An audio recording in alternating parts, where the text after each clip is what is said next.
NBC Sports. And the NCAA proudly present the NCAA Division I Men's Golf Championships with coverage presented by AT&T and Stiefel. The men's championship matches are underway from Omni La Costa Resort and Spa. Auburn squaring off against Florida State. Cole Anderson has this putt at the par 3 third to win the hole against Carson Baca, and he walks that in to get that match all tied. Baca won the opening hole, and Anderson has battled back to win hole number 3. Brett Roberts, his second into the first, was in the greenside bunker, had this left for par to tie the hole, and pours that in. So a nice up and down. Brett Roberts. All the matches on the golf course are currently even as we get things rolling. It is the 15th year of match play. The #1 seed Illini going down once again. Vanderbilt taken down by Ohio State. It was Auburn and Florida State getting through the 5-6 matchup for the championship round. Auburn, though, coming into this week, the #1 team in the country, Florida State, coming into this week, the 6th-ranked team in the country. So a battle of heavyweights. Neither school has won a men's Division I golf championship. Last time we had a first-time winner, Eugene Country Club in 2016, when the Oregon Ducks were victorious over the University of Texas. First of 3 years in Carlsbad, California. What a gorgeous setting to host the women's and men's NCAA championships. The weather is perfect on this championship Wednesday. And Omni La Costa Resort and Spa, the North Course, playing host. This Gil Hanse, Jim Wagner renovation took over 2 years. Par 72, playing just over 7,500 yards, and the golf course certainly is set up perfectly for match play. We saw that during the men's quarters and semis yesterday. At stake, the team championship. Will it go to Auburn or will it go to Florida State? We'll take a look at the matchups. Match #1, Cole Anderson, the redshirt senior for Florida State, taking on Carson Baca, the redshirt junior from Auburn. In match #2, Tyler Weaver from England played in the East Lake Cup matches last year, taking on Josiah Gilbert, a freshman from Australia for Auburn. One of the really important matches and one to really look at that should be a lot of fun. Brett Roberts, the senior for Florida State, taking on the Haskins Award winner, Jackson Coyven, the freshman from Auburn, who delivered the deciding point against Ohio State to get Auburn in the championship match. Frederick Carteret, the senior from Florida State, came through in his semifinal matchup against individual champion Hiroshi Tai, battling Brendan Valdez, the junior from Auburn, and then Luke Clanton and J.M. Butler will square off in match #5. In match play yesterday, Butler never trailed in either of his 2 matches, and Clanton was money coming down the stretch. Over $25 million renovation here at Omni La Costa Resort and Spa. Bob Papa, John Cook, so glad you can join us. Steve Burkowski calling the action. Billy Ray Brown out on the golf course along with Jim Gallagher Jr., Brad Dahlke, and this is Frederick Carteret's third shot at the first. Bunker shot got a little away from him right there. He'll have an uphill putt to try to save par.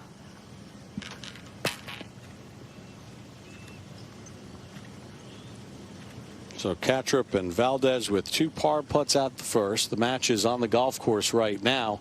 The first 3 are tied in the early goings. First hole is a par 4. Most players not using driver. And it is going to be a lot of twists and turns throughout the course of the day. Match #5 getting ready to start. For the introduction, the incomparable, the one, the only, John Rice. This is finals match #5. The referee in this match from San Francisco, California. Please welcome Jim Moriarty. And the players in match #5 from Florida State University. Please welcome Luke Clanton. And his opponent from Auburn University, please welcome J.M. Butler. Mr. Clanton, you have the honor. Play away, please. Luke Clanton, the sophomore from Hialeah, Florida, has no backup in him. He is 8th in the World Amateur Golf rankings. In the quarterfinals, he took down North Carolina's Austin Greaser 2-1. And then he didn't blink when Georgia Tech, with the late sub-in, put in Christo Lamprick, the #1 ranked amateur golfer in the world, and beat him 2-1. Was down 2 through 13, won the final 4 holes to win the match. That certainly tells you a little bit of something about Luke Clanton, down in both of his matches to come back and win. J.M. Butler, the senior from Auburn, didn't finish his match against Ben James because it was decided, as Auburn had already secured advancement to the semifinals. But in the semifinals, he took down Neil Shipley 2-1 and never trailed in the match. A rematch of last year's semifinal at the U.S. Amateur. Very experienced player here, J.M. Butler. Looks like this has got going a little bit left. That's a bad angle and a bad spot. Not a good start there for J.M. Brendan Valdez missed his par putt up at 1, so Kattrup has this putt to put Florida State up in this match, and catches the left edge. So Kattrup goes 1 up through 1. They will head to the reachable par 5 second. This golf course set up for a lot of drama. A national championship on the line this Wednesday in Carlsbad. Championship matches out on the golf course. This is match number 5 as J.M. Butler of Auburn missed the fairway at 1. Getting ready to play his second out of the rough. And John, everybody's going with iron off the tee. You know, just find the fairway here at 1, especially with that left hole location. Yeah, and as firm as these greens are, Bob, this has to be out to the right. You cannot be long or to the right with this shot. A bad angle with that pin in the left, and that will chase all the way over. You just cannot control the golf ball out of this rough. You really have to know what you're doing, be able to hit different shots, or just don't be in there in the first place. Really penal this rough is. Luke Clanton hit it just short of that bunker down the right-hand side of the fairway, and a really nice angle in. Perfect angle. You can see that pin in that left corner. Just have to clear that bunker right there. Pin is cut about 8 over that bunker, so there's plenty of room. Get it to hole high. Excellent shot. Let's take a look at the matchup, the championship matchup between Florida State and Auburn. Florida State, the 5 seed, Auburn, the 6 seed. If you look down at the bottom, though, Auburn was #1 in the country this year with those 9 wins. Florida State, 6th in the country with 2 wins in the match play championship match for the first time ever. But these teams have history in the NCAAs and veteran coaches, and Trey Jones and Nick Kleinert for the Auburn Tigers in his 15th year. And you know, you take a look at these championship matches, and John, we've been doing the NCAAs, the men's side, since 2014, and the women since 2015. A lot of times you get to these championship matches, and there might be a throwaway match where you know you're probably not going to win a point. When you look at all 5 of these matches, you can make a case for either side winning. Both of these teams have been stacked from the start. They were built to win this championship, and those coaches will tell you, I have built my team around winning this championship. So like you said, there's no throwaway match in these. You know, when you think about with the playoffs going on in basketball and hockey in a 7-game series, game number 5 tends to be the pivotal one. Match number 3 a lot of times turns out to be the pivotal one, and we have Brett Roberts against Jackson Coyven, which is a heavyweight matchup. Yeah, Brett Roberts is a senior, a very fine player. It's battling a little bit of a back issue, so we'll see how that plays out during the day. But Jackson Coyven is an incredible young player, uber talented freshman, won everything basically this year. So he is their heavyweight. He's their anchor guy. He has to win that point. And then the golf course. The sun is out. so the wind is up a little bit, but we're seeing it get faster and faster each day. Yeah, the marine layer burned off a lot earlier today than it has been. That means that wind is going to pick up. The sun is coming out. The golf course is drying up. It's really, really quick, and there's some really, really tricky pin placements out there, Bob. So these players are going to have to be careful. They're going to have to pick their spots. Let's take you over to the third and welcome in Steve Burkowski. Good afternoon, Bob, as we continue to watch the Auburn Tigers, Florida State Seminoles early going. This is match number 3. Brett Roberts, Jackson Koiven, Roberts on the tee, and Billy Ray Brown down there watching. Well, thank you, Burko. Another perfect day. This par 3 measuring 175. This match all tied right now. Both players parred the first 2 holes. Billy Ray, that's going to be a tricky little putt. It's going to go uphill a little bit and then down off the back side of that. So he's going to have to be careful with that speed. We will see a number of really treacherous hole locations today. If you put it on the wrong side of the hole, it is going to be difficult to read these putts. Now Jackson Koiven. As you said, John, this guy brings a lot of credentials to the table. Took it right at it. Really good shot, but that will go off the back side of that little slope as well. 2 nice shots, but 2 very tricky 2 putts. Moment ago at the first, J.M. Butler playing his 3rd shot from out of the left rough, hit his 2nd shot over the back part of the green. Yeah, a little out of position with his tee shot, gave him a bad angle and a bad spot, but making up for it with a wonderful pitch shot from over the back of the green. Outstanding. Butler will have that for par.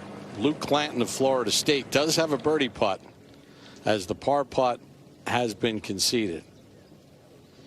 So this is Luke Clanton now to win the hole here at number 1. Again, Butler yesterday led at all points of his 2 matches, has not been down yet.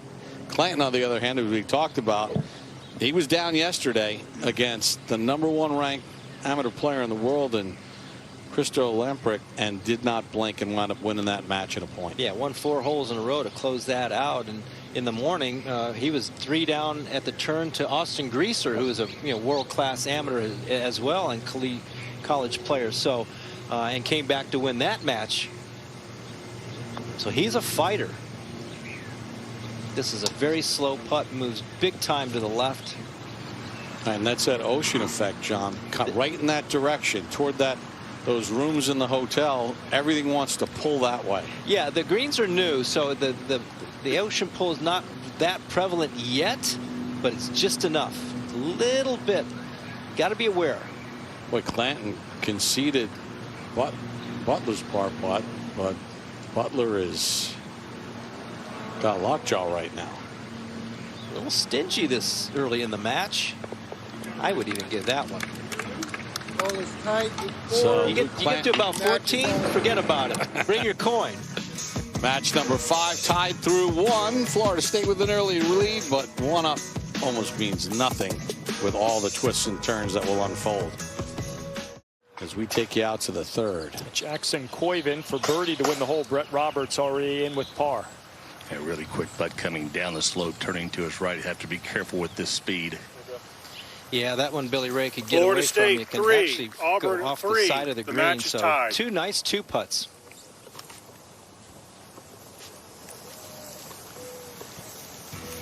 Been a big week for Jackson Koiven as we take a look at the Fred Haskins Award presented by Stiefel, handed out a couple days ago to Jackson Koiven, the Auburn freshman, given out each and every year to the top male collegiate golfer. Jackson, the first freshman to win the Fred Haskins Award since Justin Thomas did in 2012. Head up to the 5th. Cole Anderson, Carson Baca tied for the first 4 holes. Anderson getting ready with his 2nd. Jim Gallagher Jr. with this match. Thank you, Burko. He has yet to hit a green. This is 148, kind of a nervy start, but he's settled down. A lot of containment on this hole here, Jim. You right or left. That ball checked up. That's I did think out there today that was pretty. Yeah, I know. It's pretty firm over there. Good shot though. Carson Baca will be next to play, and according to Bushnell, 133 yards to the hole. It's amazing how we had the same yardage, isn't it? Well, he took relief from, I think, looked like a same of the yardage, and so I mean, it's a decent lie anyway. But like you said, if you go right at it or just to the right of it, it's okay. But if you get left of it and you carry it more than 15 steps on, the hole's cut on 22, it does kick and release to over the green, as John said. But Cole Anderson's held nicely there on that right side. A little bit uphill, maybe 2 yards. Yeah, Jim, 9 wins for the Tigers heading into these championships, winning the regionals in Baton Rouge, 6th seed through stroke play, couple of wins in the quarters and semis yesterday, trying to get win number 10 with a national title.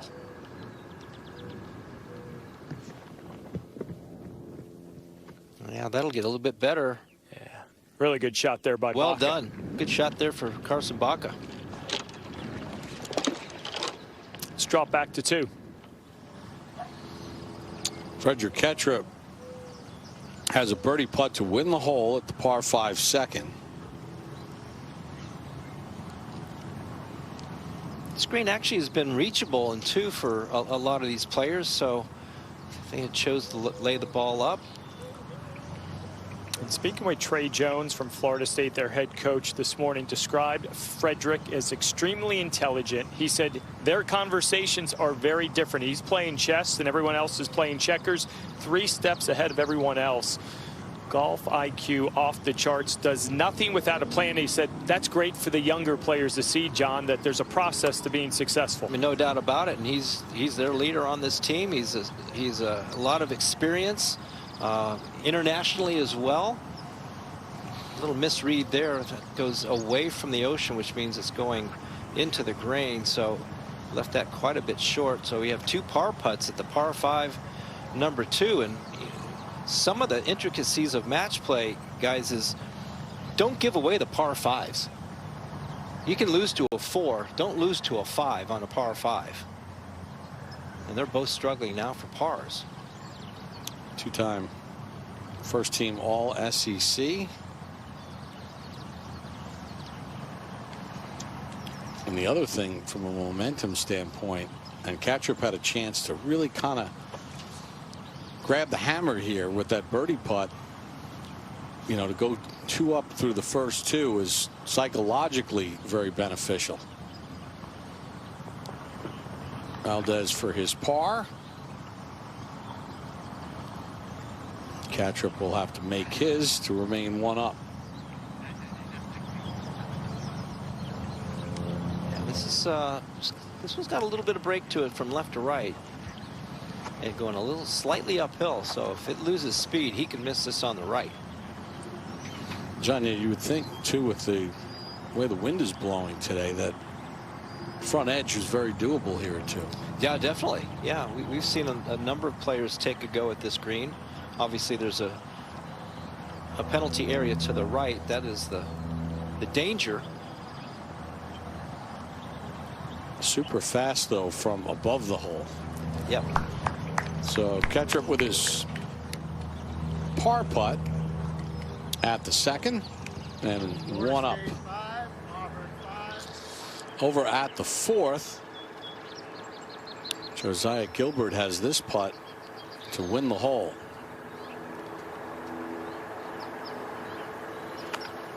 That pin was right on top of the ridge, and it's a very tough read, but just missed a little left there. That's a tie, and we will stay Auburn 4, Florida State The remains voice of 1 Brad up. Dahlke, who helped Oklahoma win the 2017 team championship at Rich Harvest Farms. And yes, it does break a lot more than you think.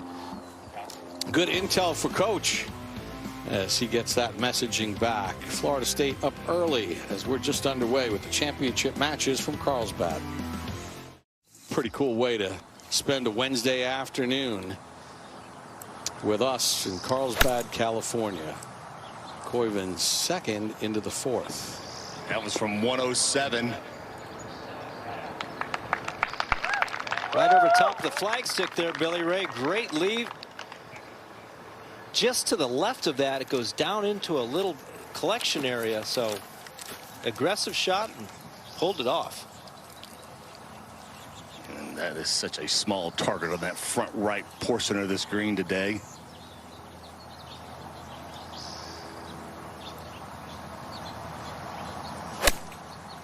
Roberts ball on the way there, also from 107 yards. Got to get up. Yeah, there's a little false front right there. It gets up, and that needs to hold on. There's a little bit of a fall off right there. It stays up, though. Another good opportunity. So both players will have a look at birdie. More exciting collegiate sports comes your way as coverage of the NCAA Division I Women's College World Series begins tomorrow, May the 30th. For more information, go to ncaa.com, your home for all 90 NCAA championships.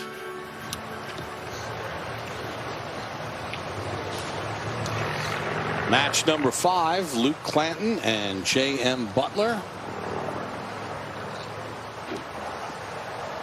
Clanton won 3 consecutive events this season, 9 top 10s.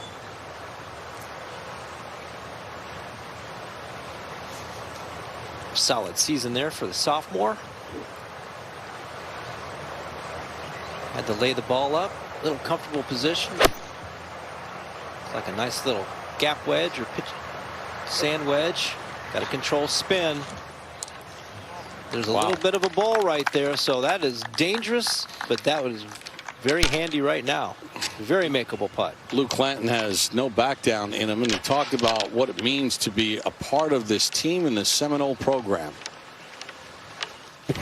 When I came in FSU, I was pretty much a lost cause with everything, and you know, Trey Jones and Robert Duck and Ryan Hassey, those guys are just amazing coaches, and they've pushed me to my limits for sure since my freshman year. And you know, having great mentors on the team, Coy Anderson, Brett Roberts, Freddie Ketcherup, I mean, those guys, you know, made me the person I am now. How driven I am, how much I practice, how much I work, and because of those guys. And you know, I think from all my great success, I give it to those guys as well, because they pushed me to my limits. And with all that, Bob, a confident young man, as Trey Jones said, the head coach. He's the most positive player he has ever coached, has immense belief in himself, and he said he's brought some of that FSU swagger back. Butler second, in his third into 2. That needs to hold on right there. It barely does. That was a little wide right. Had a good angle. Match number 5 tied through the opening hole. Clanton's going to have a good look at birdie. Let's go back over to 3. Frederick Catrup has this for birdie to win the hole. Valdez has a par putt if needed. Frederick one up in the early going, and John, another opportunity to take more than that early lead. I'll tell you what, he hit a really nice tee shot in here to get a little bit left of the flagstick and a little bit long. He took on the bunkers and a lot of danger, so this is a good opportunity, like you said there, Burko. Goes up the hill and moving pretty good from left to right. It's slow to start, and then it'll get up the backside and it'll pick up some speed, so he's got to be careful he doesn't lose this right.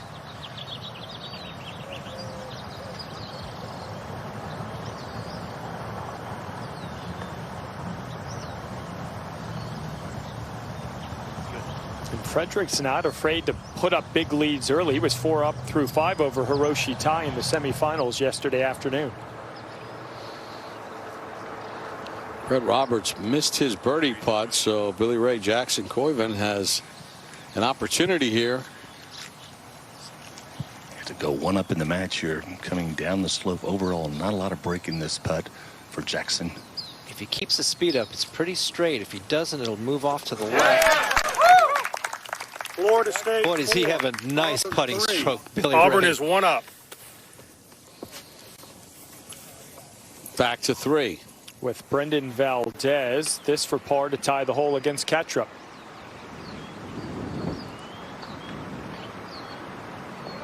Solid. Good stroke there, right in the middle. Always smiling. Infectious personality that permeates the entire Auburn team.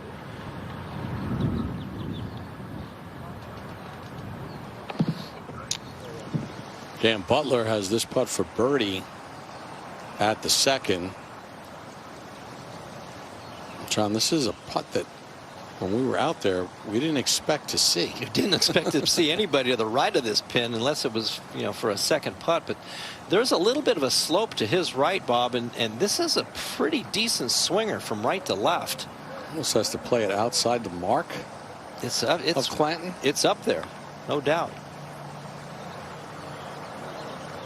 Maybe just a bit too firm, but that was a nice effort.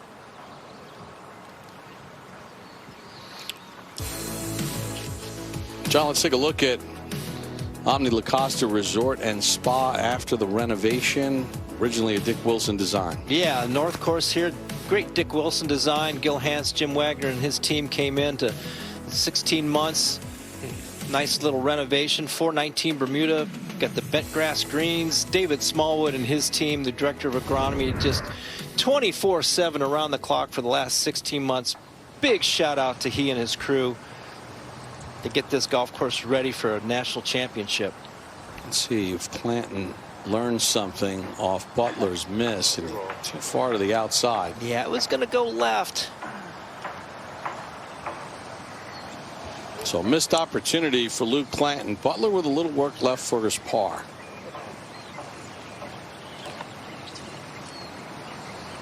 I guess Luke figured if he wasn't going to give it to me at 1, I'm not giving it to him at 2. I was just going to say, I think the cordial theme of this match just turned at the first hole.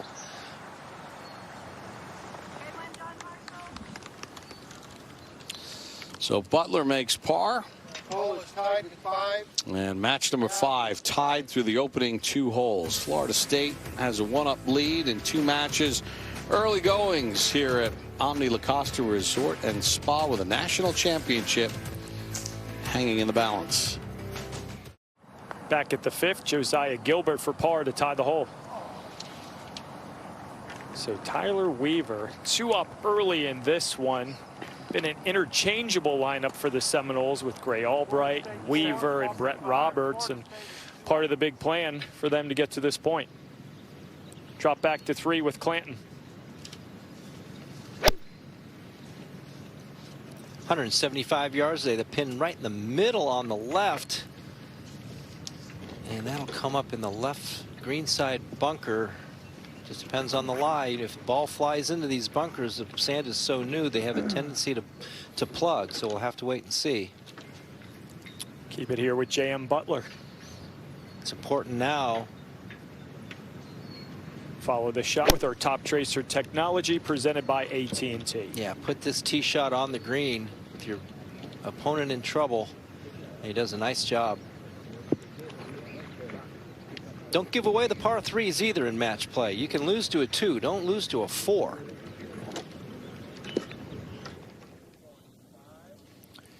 Let's jump ahead to 5. Jackson Koiven 1 up against Brett Roberts and getting ready to go. Burko laid well back here on the par 4. 167 back up into a little breeze. That hole's positioned in that back right portion. Actually pretty accessible here. Yeah, we thought that this whole location, Billy Ray, was pretty accessible, and that comes up pretty short. There's a lot of containment right and left there, so I can take either dead aim or use one of those slopes. Now Roberts and Billy Ray, we've talked about out of the lineup yesterday afternoon, diagnosed with 2 stress fractures in the back at end of October. Didn't hit a full shot for 4 months, but stayed engaged in practice. And it's tough because he's a fighter. He comes from an athletic family, but Trey Jones saying he's probably about 70%. Doesn't quite have the speed and distance if he was going full bore. Well, one thing about it, you know, it's incredible that he's playing right now, but given the situation, trying to win a national championship, there's enough adrenaline going through his body right now. Well, not much is hurting right now. Now, a green light here, 125, pushed it up the fairway. I like the way that he was aggressive off the tee here, Billy Ray. Shorten up this golf hole, take advantage of it. Will it sit and stop? It does. Really well done. Yeah, great shot by Roberts. He will have a chance to potentially tie that match up against Jackson Koiven. We're just underway. Florida State leading in 2. Koiven with a 1-up lead. The other 2 matches tied at the present moment. Earlier today, Bob Papa caught up with a special guest. And we're joined by Dan Surratt, the Chief Sales Officer for Omni Hotels and Resorts. And Dan, hosting the NCAA Championships has been a long process. Can you talk about how great it is to finally see this unfold here over the last 2 weeks? Bob, it's incredible. We're thrilled and proud to be the host of these championships.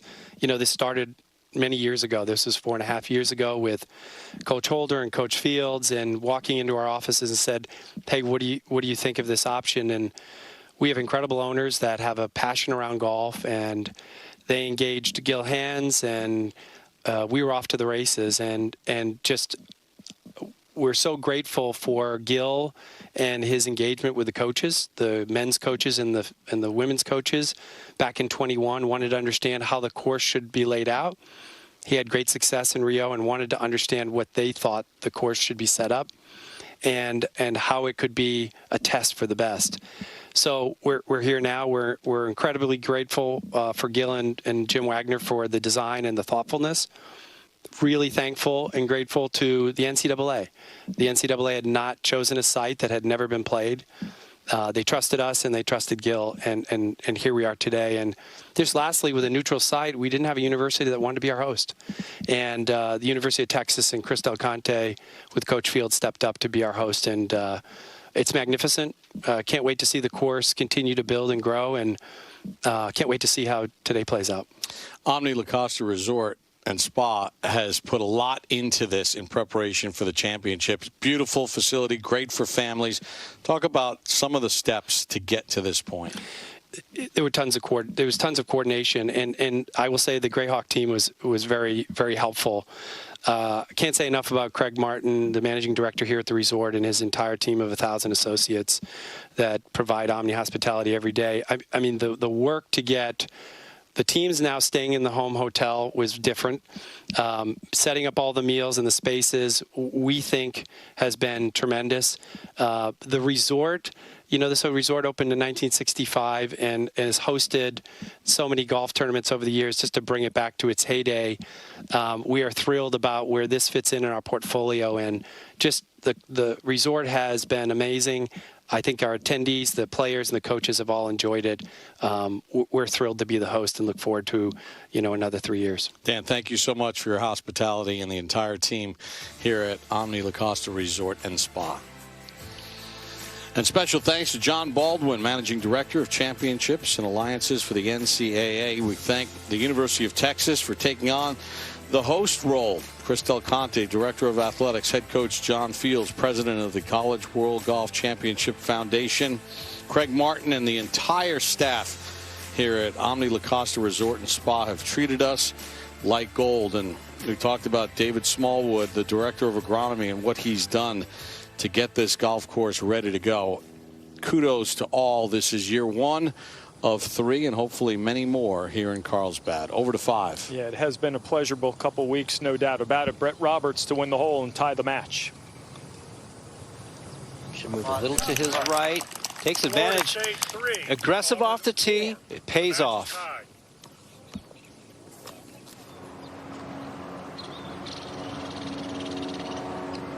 Let's go back to the third. Luke Clanton. Tee shot ended up in the bunker. This for par to tie the hole. So a little bit of a gift there to J.M. Butler. As you said, you don't give up the threes. Don't give up the threes. Auburn is 1 up.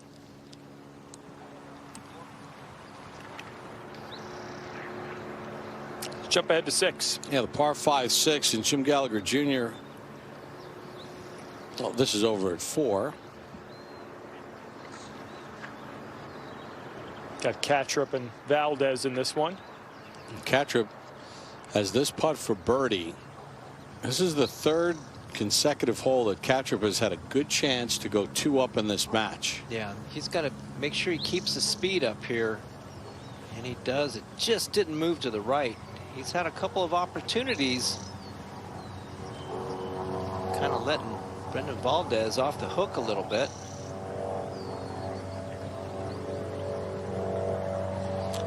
Match number 1 is over at the 6th, and Jim Gallagher Jr. catch us up on where we stand here with this match. Well, Anderson hit it left and had a break, laid it up, and then hit it to here, and Baca lost his ball to the right, and he has a putt for 6. This is for 4. is just off the right edge of the green. He's choosing to putt it. Hole location not as dangerously close to the right edge as it has been. Had to be a little careful with that. So he's 1 up through 6. Carson Baca, happy to see the 6th hole in the rearview mirror. He's lost it in all of his matches. Valdez for birdie now at 4 to win the hole. Got to keep the speed up, and he does. So Ketchup has missed some opportunities, and that match is now tied through 4. Early stages, match play, men's Division I golf championship on the line, the 126th edition in the 15th year of match play. Comprehensive renovation at Omni La Costa was recently completed by Hans Golf Design Course, and the North Course features 6 sets of tees, flexibility, play 4,500 yards up to 7,500 yards to accommodate players of all different skill levels. They've used reclaimed water, drought tolerant native species, and they've designed this golf course with the significant changes with the idea of the NCAA match play format in mind, and it has certainly proven to be excellent match play golf course, as we've seen here this week and last week for the women's and men's NCAAs. Yeah, it certainly is set up for match play. Just kind of like a 1-12 on team one of those. Yep. Josiah Gilbert getting set to play his 3rd. Brad, what does he have in? He's got a little wedge in. He just cannot miss right here. There's a huge valley.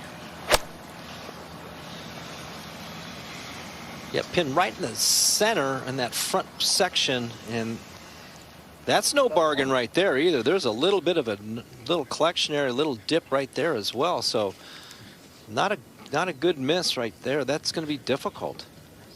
And Weaver's in a great spot. As Tyler Weaver gets set to play his shot here at the 6th, Brentley has more on Tyler. Yeah, Bob, Tyler Weaver comes from a lineage that knows how to get to the finish line. Dad Jason, former horse jockey and standout on the British flat racing circuit, rode over 1,000 winning horses in his career. Tyler said he did a little bit of riding when he was younger, but then he got too tall. Trey Jones compared his frame to a young Brooks Koepka, and he says of Weaver, as talented as any freshman we've ever had. And Weaver currently 2 lengths ahead, trying to push it to 3 lengths ahead here at the par 5 6th. Yeah, so Weaver is in a perfect spot. Just short left of the green. Probably one of the best spots you can put yourself in around this green. And obviously Gilbert is, like you said, that's no bargain for a par. And Weaver's already 2 up in this match. If he can get this up and down and make a birdie just here real quick, then Gilbert might be facing a deep deficit already here early on. Brad, can you tell what the issue is here? He's brought in a rules official asking for some sort of a drop. I'm trying to check. I can't quite see from where I'm at, but I'm going to assume it's probably a sprinkler head, which would just be nearest point of relief, 1 club length. Either that or a seam of a little bit of a sodded area. Yeah, it is. You can kind of see the grass changes color, so it could also be a seam. I'm right behind this hill where I can't quite see, sadly, but yeah, should be no penalty at all. Might even give himself a little bit better lie than he had before. And a little bit better angle. Weaver didn't play in stroke play, but he won both of his matches yesterday. And Trey Jones said he was the best player on the team first 6 events of the fall, but he's not afraid to continue to work hard, pushes himself, puts in the time on and off the range. He said this morning he's probably already been at the gym once, John, and probably would do it again before they even teed off. Yeah, I've been very impressed by Weaver so far. I watched him yesterday, and he is a very good golfer. He had a couple loose drives yesterday, but other than that, he was very solid. Choosing to pitch the ball, just going to try to land this on the green, put a little check on it, let it release. No real danger of hitting it through to the right unless he really hits a poor shot.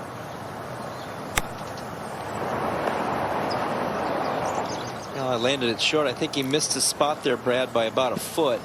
Yeah, I think he's definitely trying to land it a little bit further than that. It was close to being really good, but he still has a great look at it. Let's go back to 5. Brendan Valdez getting ready for his second. Katrip already in the green. This match tied up. Oh, he's got the one-handed follow through, and he's going to get one of those gracious kicks off those mounds we kept talking about. If you miss it way left on this hole, it will kick to the right, and he got it. Now over at the 4th, J.M. Butler 1 up in his match, playing his second.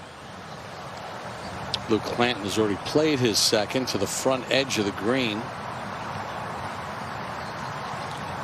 John, a little long isn't bad here, is it? A little bit long or a little bit right is not horrible. A little bit left and it'll go down into another section of the green and be a difficult 2-putt. So going to take it right at it, maybe a hair to the right.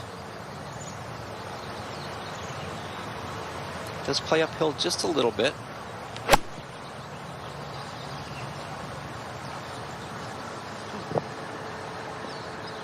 Right there, it will come off the slope. It's trying, and he just missed his spot by a couple of feet. Now that'll be going downhill, down grain.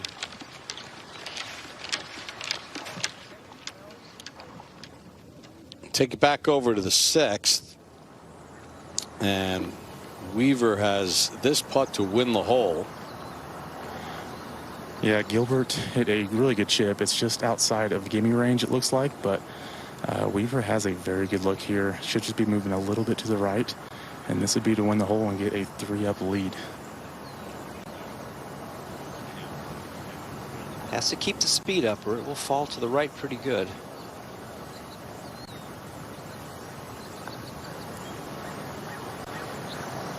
Just like that. Yeah, that one just fell off, not quite enough pace. Gilbert still has a shorty, but it should be no issue for Gilbert. It's a heck of a 4th shot he hit into there, Brad. That was a very good chip shot. Landed it right into the slope, killed it, and let it trickle out. It was a no gimme of a chip shot, that's for sure.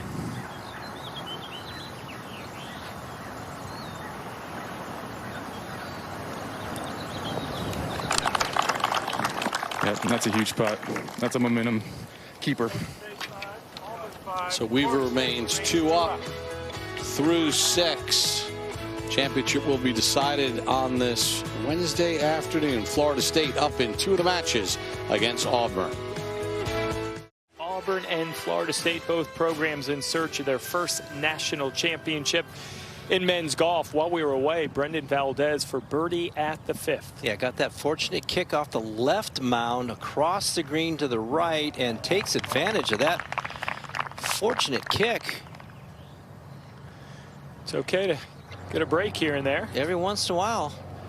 Now Katrip for the 4th consecutive hole, a birdie putt in this range. This now to tie the hole. Yeah, he's had this putt now three or four times. Just stays a little high, and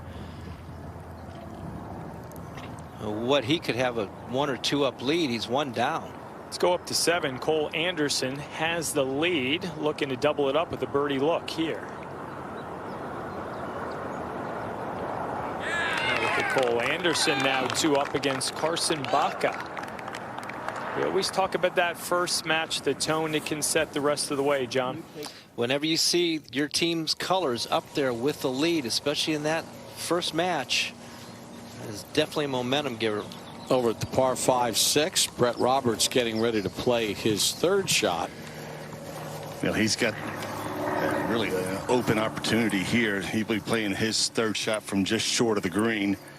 Jackson Koiven has had his trouble. Hitting the rough off the tee left, hit an awkward 2nd shot. Now he's put it long left for his 3rd. He's going to have a difficult up and down, so advantage right now. Brett Roberts from FSU. Cookie, you know, watching it on TV, looking at it, looks kind of tight, but you hit a lot of pitch shots around the 6th green earlier today, and there's more grass than it looks, doesn't it? It's a wonderful surface to pitch off of. It's got a little bit of give to it, a little bit of cushion underneath. There's not a lot of grain unless you're on a big steep slope. So this is very doable here for Brett. I think Billy Ray. Depends on what shot he wants to play. Little high spinner, nice shot. Yeah, that was very well done. You heard the contact was spot on there, but also the little pitch coming back into the wind, that helped him as well. Yeah, and my short game is not in the best shape it has ever been. I can promise you that. I even felt comfortable around these greens. Take a look at the world amateur golf rankings. Yeah, you had a few today that was actually pretty spectacular out there today. I got lucky. World amateur golf rankings between Florida State and Auburn, and this Koiven Roberts match, number 4 versus number 94. Luke Clanton 8th in the world. Frederick Ketrup 13th in the world. But in match play, as we've seen, it doesn't matter. Koiven's now going to have a 4th shot, and this just wants to run away from him, doesn't it, Billy Ray? It sure does. The ball is actually sitting down in this Bermuda rough on the downslope. And once the ball gets on the putting surface, it definitely runs away. He's going to have to land it short. Yeah, look for this to come up short, but that is pretty well done. Easy to leave that short, and if it goes with any momentum by the flagstick, it is down 30 yards off the green.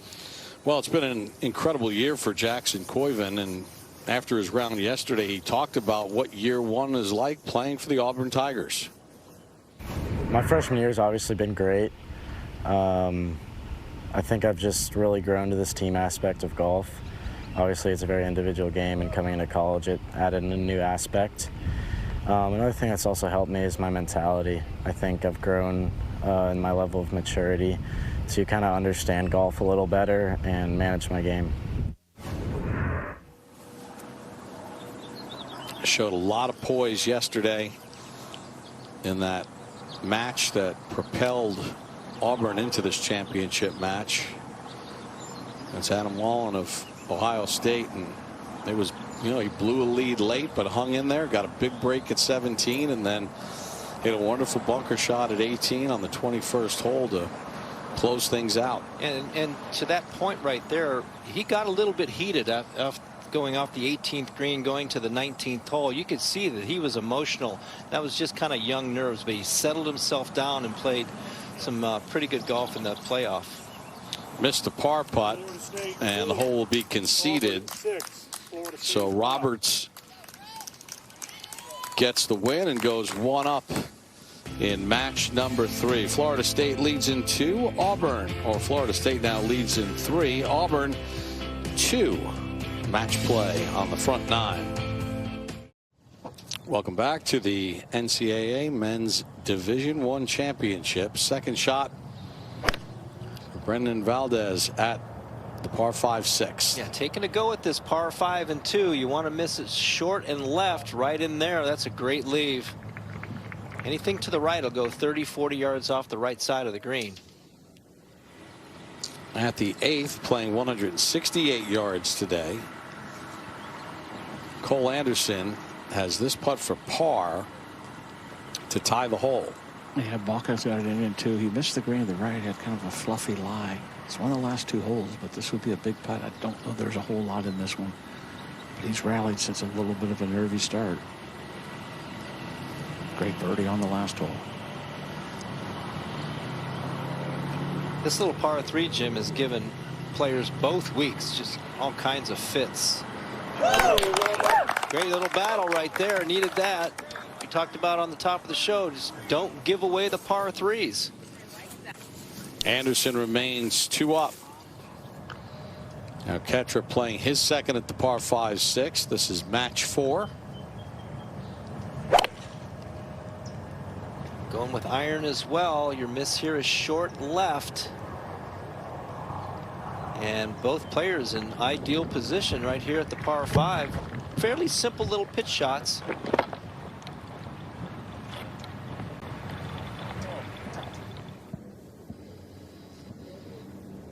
Omni La Costa Resort and Spa, the North Course. When you get to hole, you have to go through the tunnel after 3. When you get to holes 4 through 12 as part of this renovation that Gil Hanse and Jim Wagner did.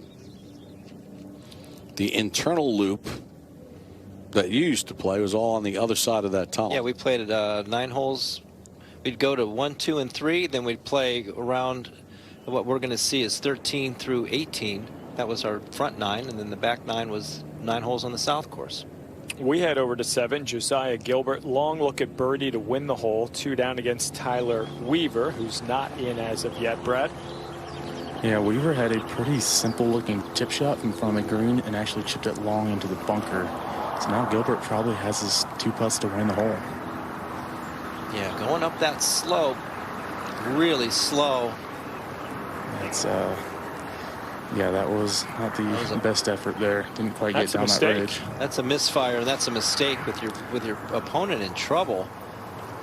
Yeah, if he ends up tying this hole, if Gilbert ends up tying this hole, that will be a big loss there. Almost feels like a loss. So talk about Josiah Gilbert. Skill set through the roof, according to Nick Kleiner, the head coach from Auburn, but still finding his footing, getting comfortable. Played a lot as an individual in the fall, but kept working and grinding, and finally got through qualifying. And they had a sense he would be in the lineup come the postseason, and that is exactly where he is as we now watch Weaver from that back bunker. Yeah, he's just on the upslope. This is honestly a very makeable bunker shot as far as bunker shots go. I wouldn't be surprised if he scares the hole here. You have to swing up the slope, keep your level, keep your speed up. Pretty good, bud. Yeah, you were right there. Good call there, Brad. Yeah. It did take a look. A fantastic shot. Now Gilbert has, I mean, this is a very important putt, because if he ties this hole, it will feel like a loss to him, not being able to get it down to 2. Yeah, definitely a flip of momentum. Burko, how about Dahlke? First time doing this, and he's calling bunker shots made. When you've been there before and you have the resume of Brad Dahlke, you see these things before we do. Luke Clanton for birdie at the 5th, 1 down against J.M. Butler. Yeah, got to keep the speed up and moving to the right. Well done. And Butler still has a birdie putt. So early on in that anchor match, that could be a pivotal moment for Luke Clanton. We've seen him rally in the quarters and the semis yesterday, but you don't want to keep putting yourself behind the 8 ball. Yeah, never gets flustered, does he? All right, Gilbert, long one for par to win the hole at 7. You gotta be careful with this one down the hill. Yeah, we were putting this one earlier, Brad, and wait a minute. He's still had not in. Power outage twice in a row. A little bit nervy right there, I think, Brad. Moment ago at the 6th, Kettrup playing his 3rd shot at the par 5. Yeah, went in there low with a little bit of a spinner. Really well done. Left himself in a good spot. Easy little pitch shot. So the birdie putt was conceded.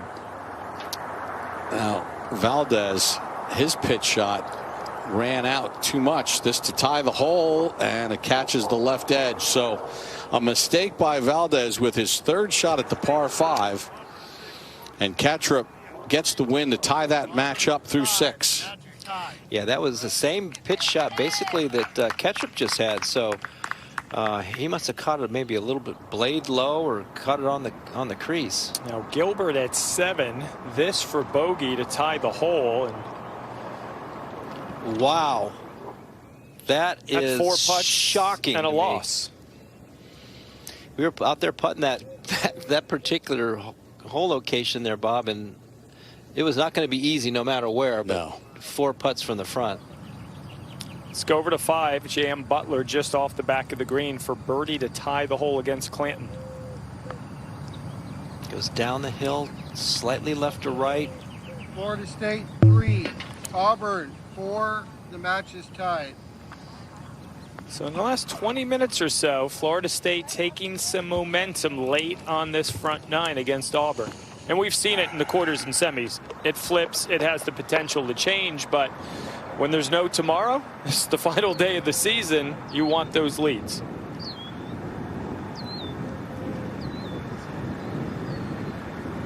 All right, Brett Roberts, 1 up on the 7th against Jackson Coiven, getting ready to go. Yeah, to your point, Burko, that momentum. Roberts has won the last 2 holes, so as you said, 1 up in the match now. Interesting, now he's got the lead in the match, and he's got the tee box.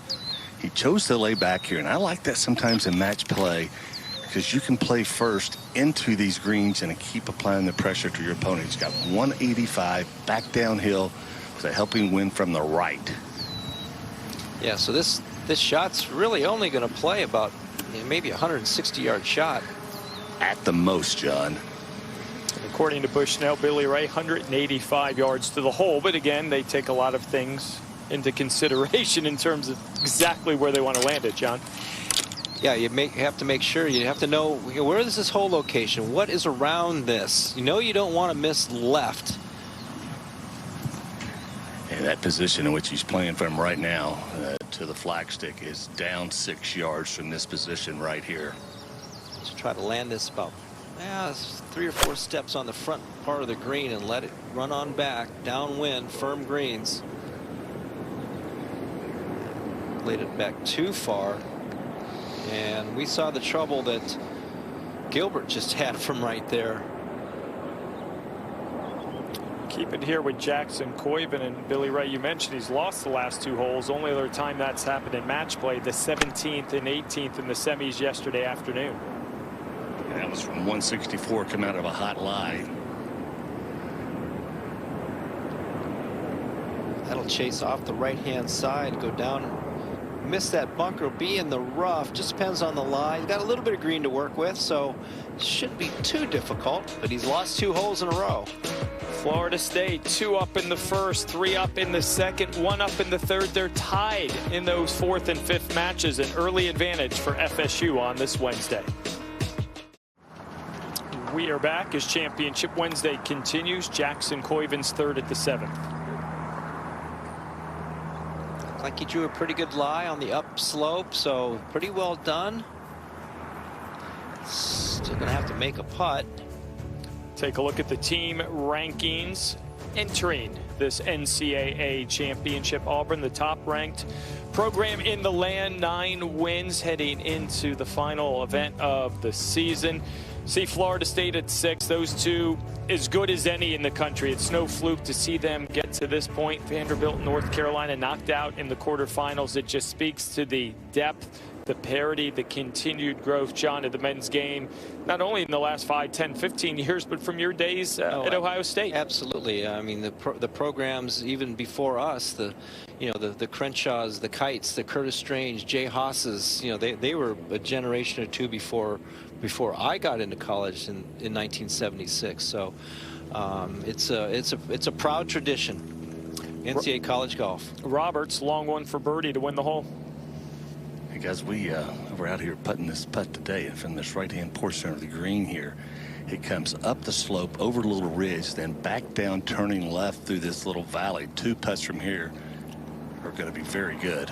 That's exactly what Josiah Gilbert did 10 minutes ago. Yes, he did, and then he left the next one about 4 feet short. So they were trying to be ultra careful, but that's also knowing where you are back there in the fairway on what is presented to you. You have to adjust to that. Well, after the 4 putt at the last, Gilbert has this for birdie at the 8th to win the hole. Is that the same guy? Takes a little sting off what just happened at 7. Nice little battle back from the freshman. Make our way back to the green at 7. Couple of par putts for Jackson Koiven and Brett Roberts. And I don't believe Roberts has lost his turn here, just trying to determine exactly who's away, and it should be Roberts away for his par. Jackson is in there going through his routine while Brett Roberts is trying to do his routine. I'd say, hold on there, freshman. You move over. Let me do my thing. Then you can take all the time you want. Yeah, you're a mean guy playing match play with John. I won a lot of matches, but yeah, you did. I'll give you that. I tell that guy, just move over there for a second. Hold on. Pump the brakes a little bit. Yeah, this putt came from just the top of that crest. Koiven played a nice little shot in there, and he has a great opportunity to save par. Gave that one a run. Yeah, a little 3 putt. He had in a bad spot down there in that front right. Well, what momentum that he has coming in this. So if Koiven makes this putt, momentum gone. Yeah, you can take it right back, Billy Ray. Yep. Nick Kleiner, the head coach for Auburn, has been with Jackson all day long. You know, sometimes you just walk with your leader and say, I'm going to see all 18 holes if needed. Love the way he gets right in there, Billy Ray. Has that same routine. One look, fire away.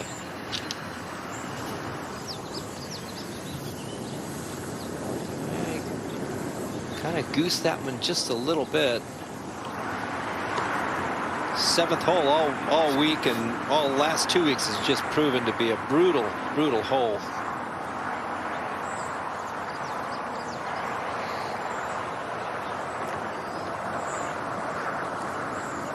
A couple of bogeys at the 7th for Koiven and Roberts. Brett Roberts remaining 1 up in the match. It's time now for College Memories, presented by Stiefel, as we take a look at some of the elite NCAA players from the past. Ben Crenshaw winning 3 individual titles, 3 first-team All-American honors. Tom Kite in the background had a tremendous career as well. Curtis Strange, Wake Forest, won the individual title as a freshman, 3-time first-team All-American. Phil Mickelson also won 3 individual championships and a 4-time first-team All-American as well. David Duval, 4-time first-team All-American, playing for Georgia Tech, National Player of the Year in 1993. Of course, Tiger Woods won the individual championship in 1996, Player of the Year. But all these guys bursting on the scene at a young age. Justin Thomas, last freshman before Jackson Koiven, won the Haskins Award to do it. And Jordan Spieth helped the Texas Longhorns win a national championship as well. In 2012 at Riviera, first-team All-American. Jackson Koiven, unbelievable start to his collegiate career. And John Cook, I'll start with you because you won a national championship at Ohio State. You won a U.S. Amateur. You were obviously highly acclaimed coming into the Ohio State program. How were you able to manage the expectations, and what do you have to do to take it to the next level like you did? Well, I'll tell you what, I improved all the time. I had a great mentor in Ken Venturi. I had a great coach in Coach Jim Brown, who kind of stayed out of my way.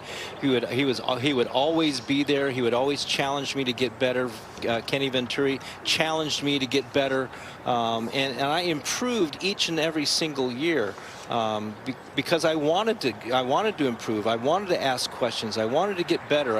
I understood my weaknesses, and you know, with Jackson's talents right now, he's very young. He's 19 years old. He needs to be willing to also see, you know, how to learn more. I learned to play a lot of different shots, how to vary my trajectories. My wedge game got better.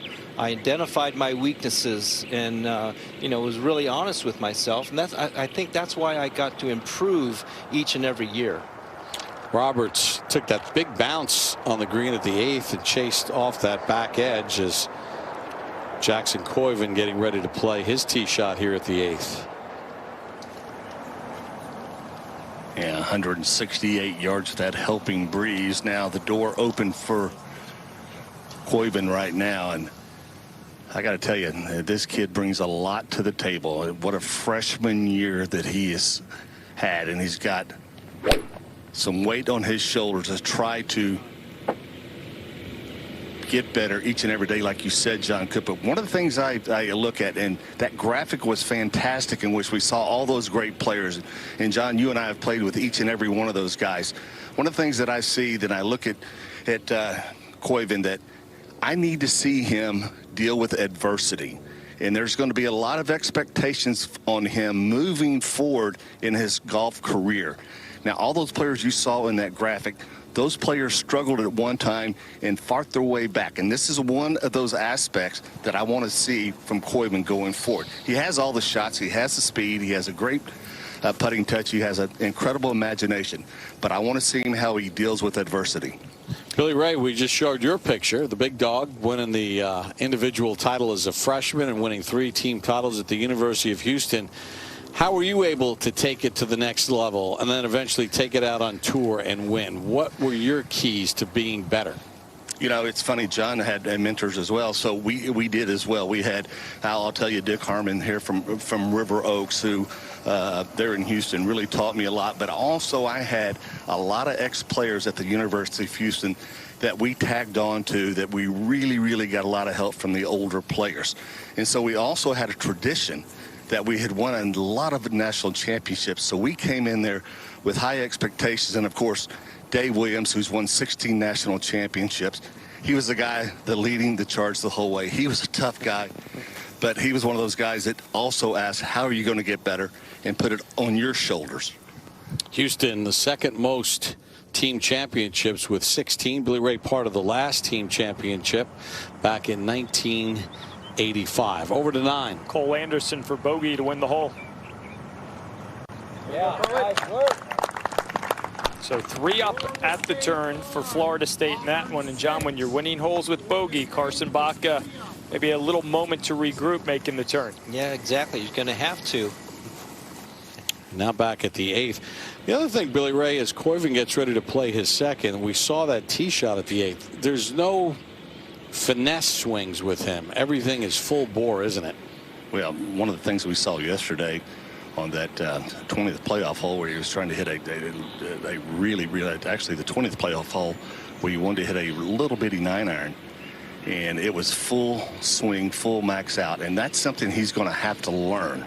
And I think, John, though, a number of these young players play just, I mean, full out at all times. There's going to be a point in time where you have to be able to hit these 3/4 shots and learn not to hit flyers. Yeah, no doubt about it. You're going to have to learn to kind of soft arm shots, vary your trajectories, spin control. That's all part of learning how to play the game of golf. And to your point, I think this is really important. The point that you made just a little bit ago. Let's see how Jackson handles this adversity right now, because he bogeyed number 5 to lose the hole. He bogeyed number 6 to lose the hole. He bogeyed number 7 to tie the hole, and he hit a poor tee shot at 8. He is under some adversity right now. Let's see how he handles this. Now Roberts playing his second shot. John, you hit some putts from this part of the green. What's the key here for Roberts to get this close? Yeah, once it gets on the green, it'll kind of try to move a little bit to the left. I didn't get the catch that he wanted. Now these two players are fighting themselves, making some bogeys, giving away the par 3s. Yeah, to go back to Jackson Koiven, we might see him grow up right here and find out how he handles all this adversity. Let's make our way over to the 9th. Tyler Weaver 2 up against Josiah Gilbert. He's getting ready to play short of the green. Yeah, Weaver had a pretty bad lie in the rough on the left side of the fairway. Had to hack it out just in front of the green. And then Gilbert was had about a 90-yard fairway bunker shot, just one of the scariest shots you can have. And now they both have very similar shots. It's a little scary. I'm looking from down there. It looks very scary. But back into the breeze, they should be able to stop it. Yeah, this whole location here, Brad, is diabolical. There is not much room around this. What a touch. Really well done. That was unreal. I think the wind helped him there.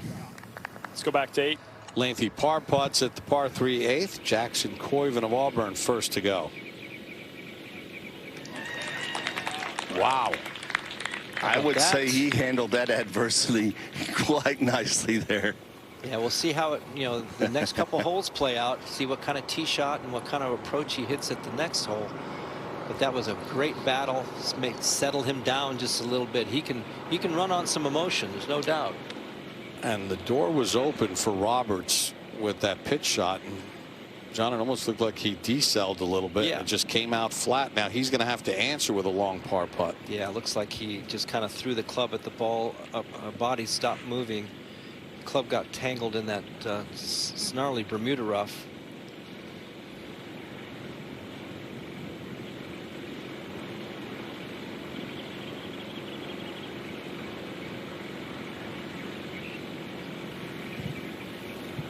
As a player, you watch this, but you think it's back downhill. This is actually a pretty slow here. Yeah, I would agree with that, Billy Ray. If it does anything, it goes slightly uphill, and it should move to his left.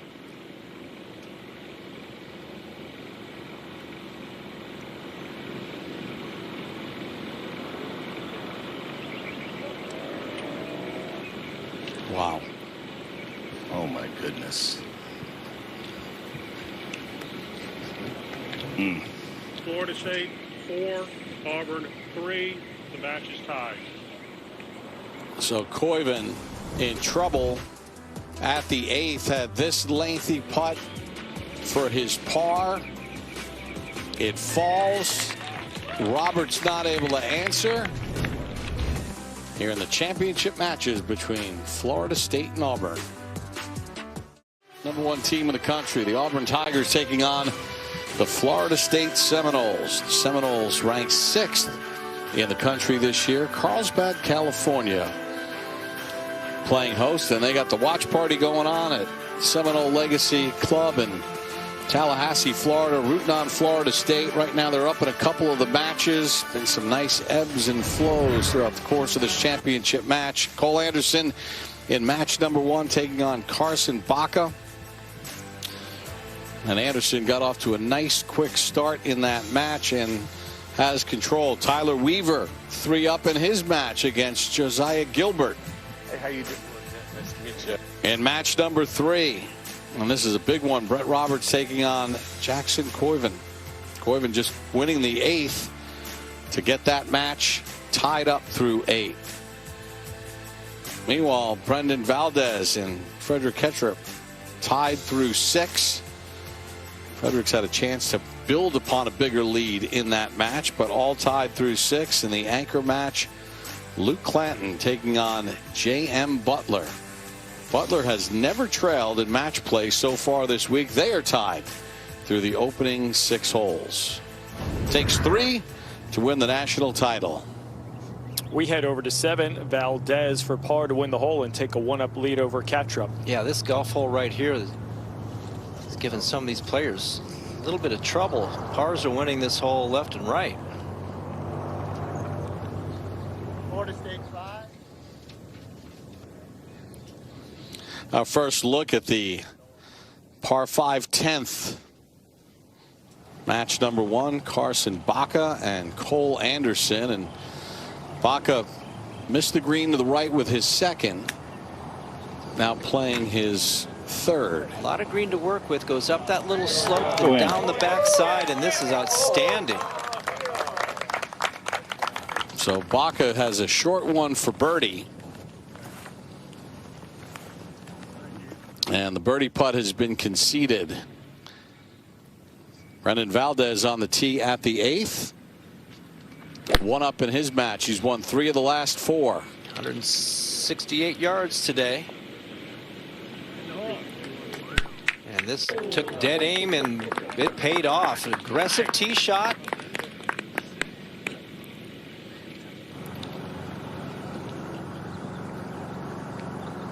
Cole Anderson has this putt for birdie to tie the hole. A big swinger from right to left, and that's not high enough. Now it's going to go down that slope, up the slope, down the backside, and he'll lose to a birdie. We make our way over to 9. Brett Roberts, his 2nd.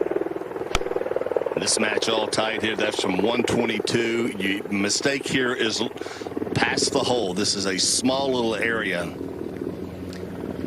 Tiny little area right there. You see trouble left and right. Like Billy Ray said, your miss has to be long there. Frederick Ketchup on the tee at the 8th. We're going to follow it with Top Tracer technology presented by AT&T. 1 down, needing to respond with Valdez in close. Right side of the tee kind of opens up an angle just a little bit. Can't go left. And he tries to respond, and that's a pretty good shot as well. Those are 2 of the better shots we've seen in the 8 so far. Now back over at 9. Perhaps an opening for Jackson Koiven. Certainly an opening now, just 121. He's got a great lie in the fairway. Like that? Yeah. Should be perfect. And given the situation here, John, you have to play past the hole here.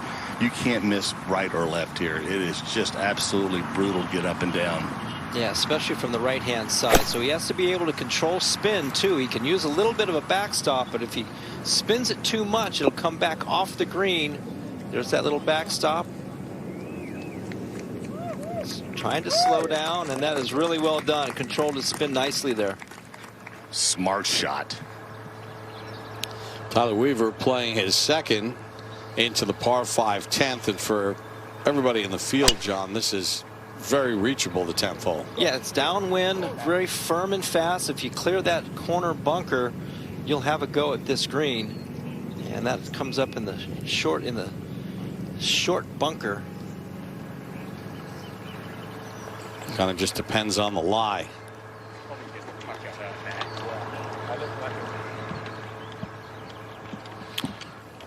Brad, what does Josiah Gilbert have left? Gilbert has 243 yards. Just sitting very pretty in the fairway. Obviously, the better miss is to the right of this green, but he has a very good chances. Go zone for him. It's a little bit of a different angle, Brad. The green to him sits kind of sideways, so that there's not a whole lot of space up there. So yeah, like you said, his miss here is to the right. For sure, if it were me hitting the shot, I would definitely try to start one right, let it ride the wind to the left. If it hangs out, then that is perfectly fine. It's an easy up and down. 223 flag, 210 over the bunker. 210 over the bunker? Yeah, that wind's like kind of holding it. 3 and 4. 4 and Frederick Kattrup has this putt for birdie at the 8th to tie Brendan Valdez, who hit it in tight. Yeah, trying to answer. He's going to hang out there. So Kattrup played with big leads yesterday early. Finds himself now down 2 through 8. You think about those missed opportunities earlier. Good. That's what I had. Short.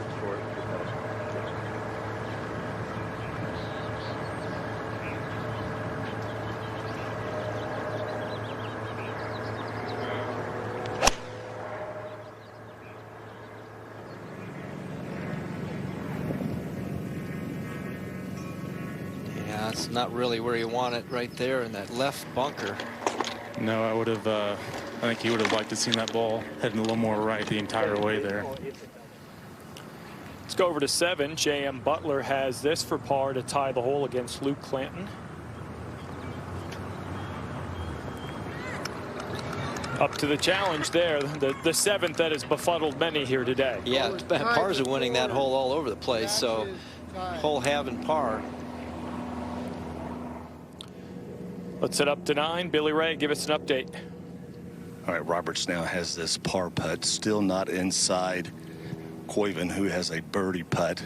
Roberts missed his second shot in the greenside bunker. Hit a fantastic shot just to get to this position, but a must make here right now. This match is all tied. This definitely has some left to right in it.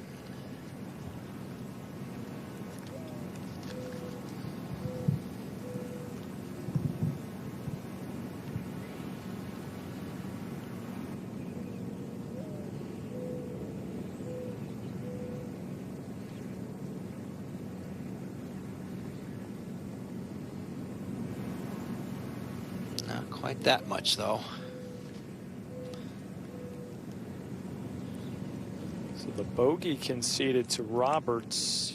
You would almost think this, yes, would be conceded to Koiven, only needing 2 putts. So we wondered how he'd respond to the challenge 20 minutes ago. Well, he's won back-to-back holes. Jackson Koiven now 1 up as Championship Wednesday continues from Carlsbad, California. Omni La Costa Resort and Spa in Carlsbad, California. The University of Texas, the host university, and Josiah Gilbert getting set to play his 3rd shot at the par 5 10th. Yeah, long bunker shot, and that's really well done. Weaver, out of a buried lie from the bunker, has about 20 feet left for his birdie. Hit a pretty incredible shot. Buried lie bunker shot to 20 feet. Let's go to 11. Carson Baca 2 down against Cole Anderson, Jim, but has a chance to keep chipping into that lead. Yeah, I mean, one thing Buddy Alexander told me, the coach, he said he may not be flashy, but he has a warrior's mentality and heart. I tell you what, that's going to go a long way. He was 3 down. This hasn't been pretty all day. Oh, slow rolling lip out. Ouch. Yeah, Buddy Alexander, one of the assistant coaches for the Auburn Tigers, longtime Florida Gator coach, where he won 2 national championships. So Anderson will hang on to that 2-up lead as they make their way to 12. Tyler Weaver has this putt for birdie, and sweeper from right to left. Yeah, crests right over top of that little slope. It's on a nice line. Just hung out there a little right. Good try.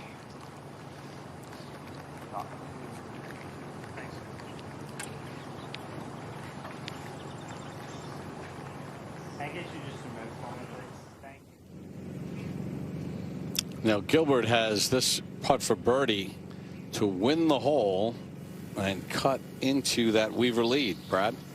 Yeah, from my angle, this looks extremely close, but this should just be a pretty easy cleanup.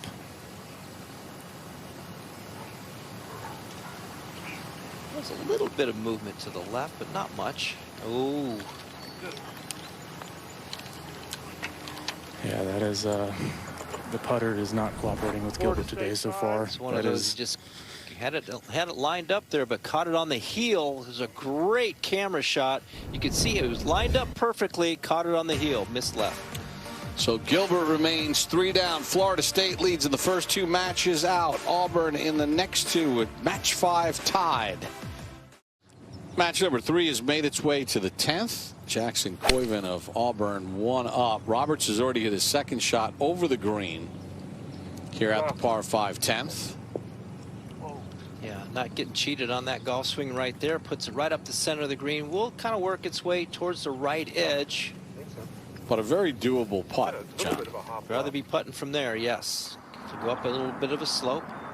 Luke Clanton of Florida State has this putt for birdie to win the hole at the 8th. This is match number 5, tied currently. Yeah, hit a nice shot in there, a nice run at it. Now let's see how cordial these guys are. Looks like he was bringing his coin. Couple of par putts upcoming at 9 for Brendan Valdez, who's 2 up against Frederick Kattrup, and it is first time Kattrup in match play, trailing by at least 2 holes this week. And John, I go back to those first 3 or 4 holes. He had a lot of reasonable looks at birdie to extend his 1-up lead. And next thing you know, he's chasing. Yeah, that's what happens. You let your opponent off the hook a couple times, and kind of gives him a little bit of momentum. Now this, just saw this putt goes downhill and moves slightly left to right, but not as much as the players think, and that catches left side of the hole. Yeah, great par there by Valdez, who's described by Nick Kleiner, the Auburn head coach, as a freakish athlete, one of the best ball strikers he's ever coached. And you go back to his early days, from ages 4 to 10, Brendan Valdez was a competitive gymnast. He actually won numerous championships in all 6 disciplines. You see a lot of multi-sport athletes when we come to college golf. I'm thinking Brendan Valdez might be the first gymnast we've seen to become a first-team All-America selection that was announced earlier today. That's incredible. I mean, you see basketball, football, baseball, maybe some swimming. You don't see many gymnasts. Big putt here for Kattrup now for par to tie the hole and stay just 2 down. Now this will have a little bit of movement from right to left. There's a big putt in this match right here.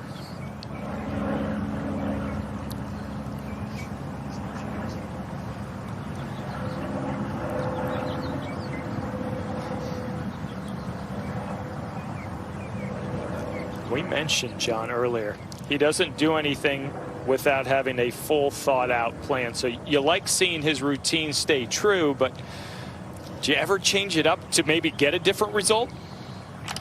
Yeah, if the result that, if the process that you're using has not been working, you got to find another way. But that worked right there, and that was a big putt. He did not want to go 3 down to this player.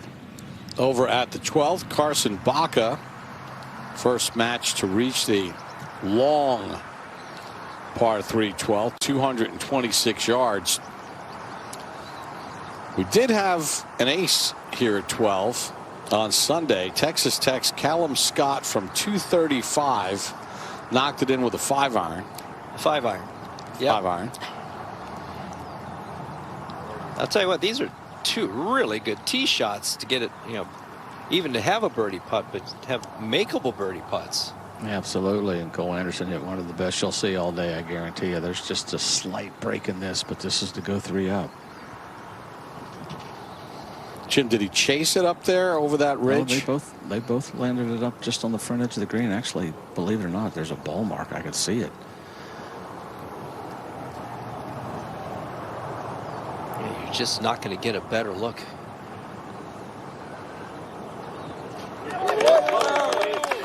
Wow, what a birdie at 12 for Cole Anderson in match 1. And he's now 3 up through 12.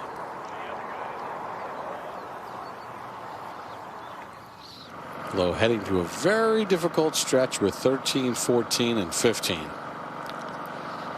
Brett Roberts over the green at the 10th. But Billy Ray, this is not a brutal shot here. Not at all. He took relief from our tower just underneath there, dropped it. It's got a pretty good lie. Plenty of green to work with there. Now, Jackson Koiven, he has an eagle putt. So this is imperative right now that Brett Roberts gets this ball in there really close. Now, he's got a little ridge to work with between himself and the hole, but he has a good lie. And John, he has a multitude of options here. Billy Ray, because of his angle, is it more straight downhill than like when we were on the green, kind of where Koiven was this morning, where there was a lot more right to left in it?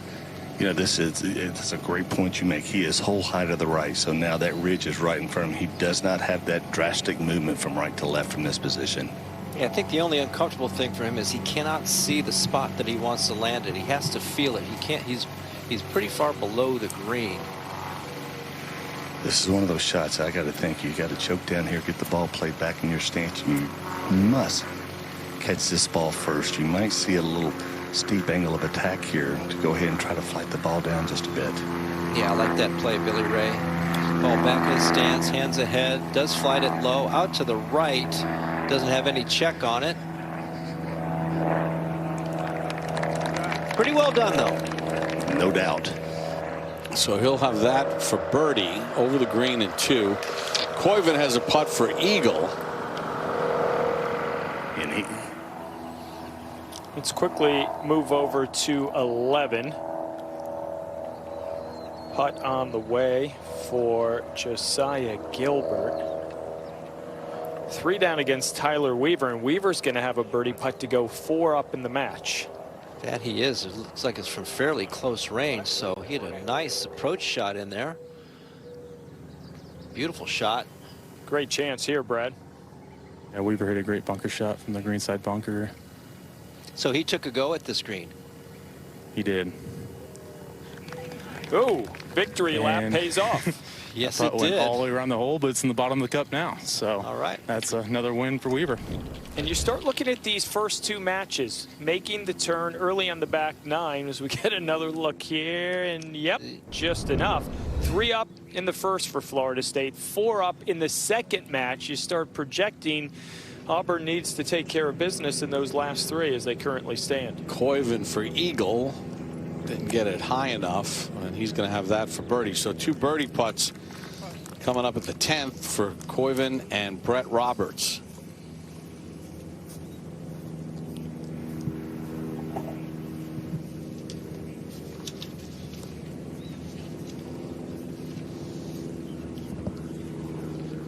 Looks like Brett will be away.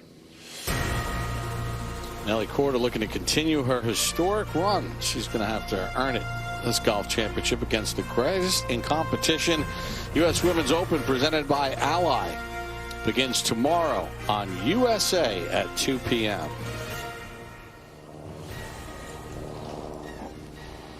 Roberts will be first for birdie here, Billy Ray. And this is actually a putt that it's difficult to read because you think it's going to go across the hole, back to the right a bit. It's not going to move that much whatsoever.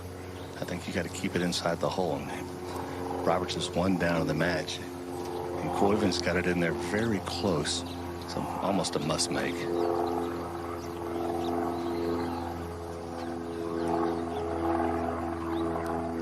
Yeah, good call there, Billy Ray. You got to remember where the natural pull is from, and was to his left, so it just wasn't going to break that much. And now Jackson Koiven on the opposite side of the hole.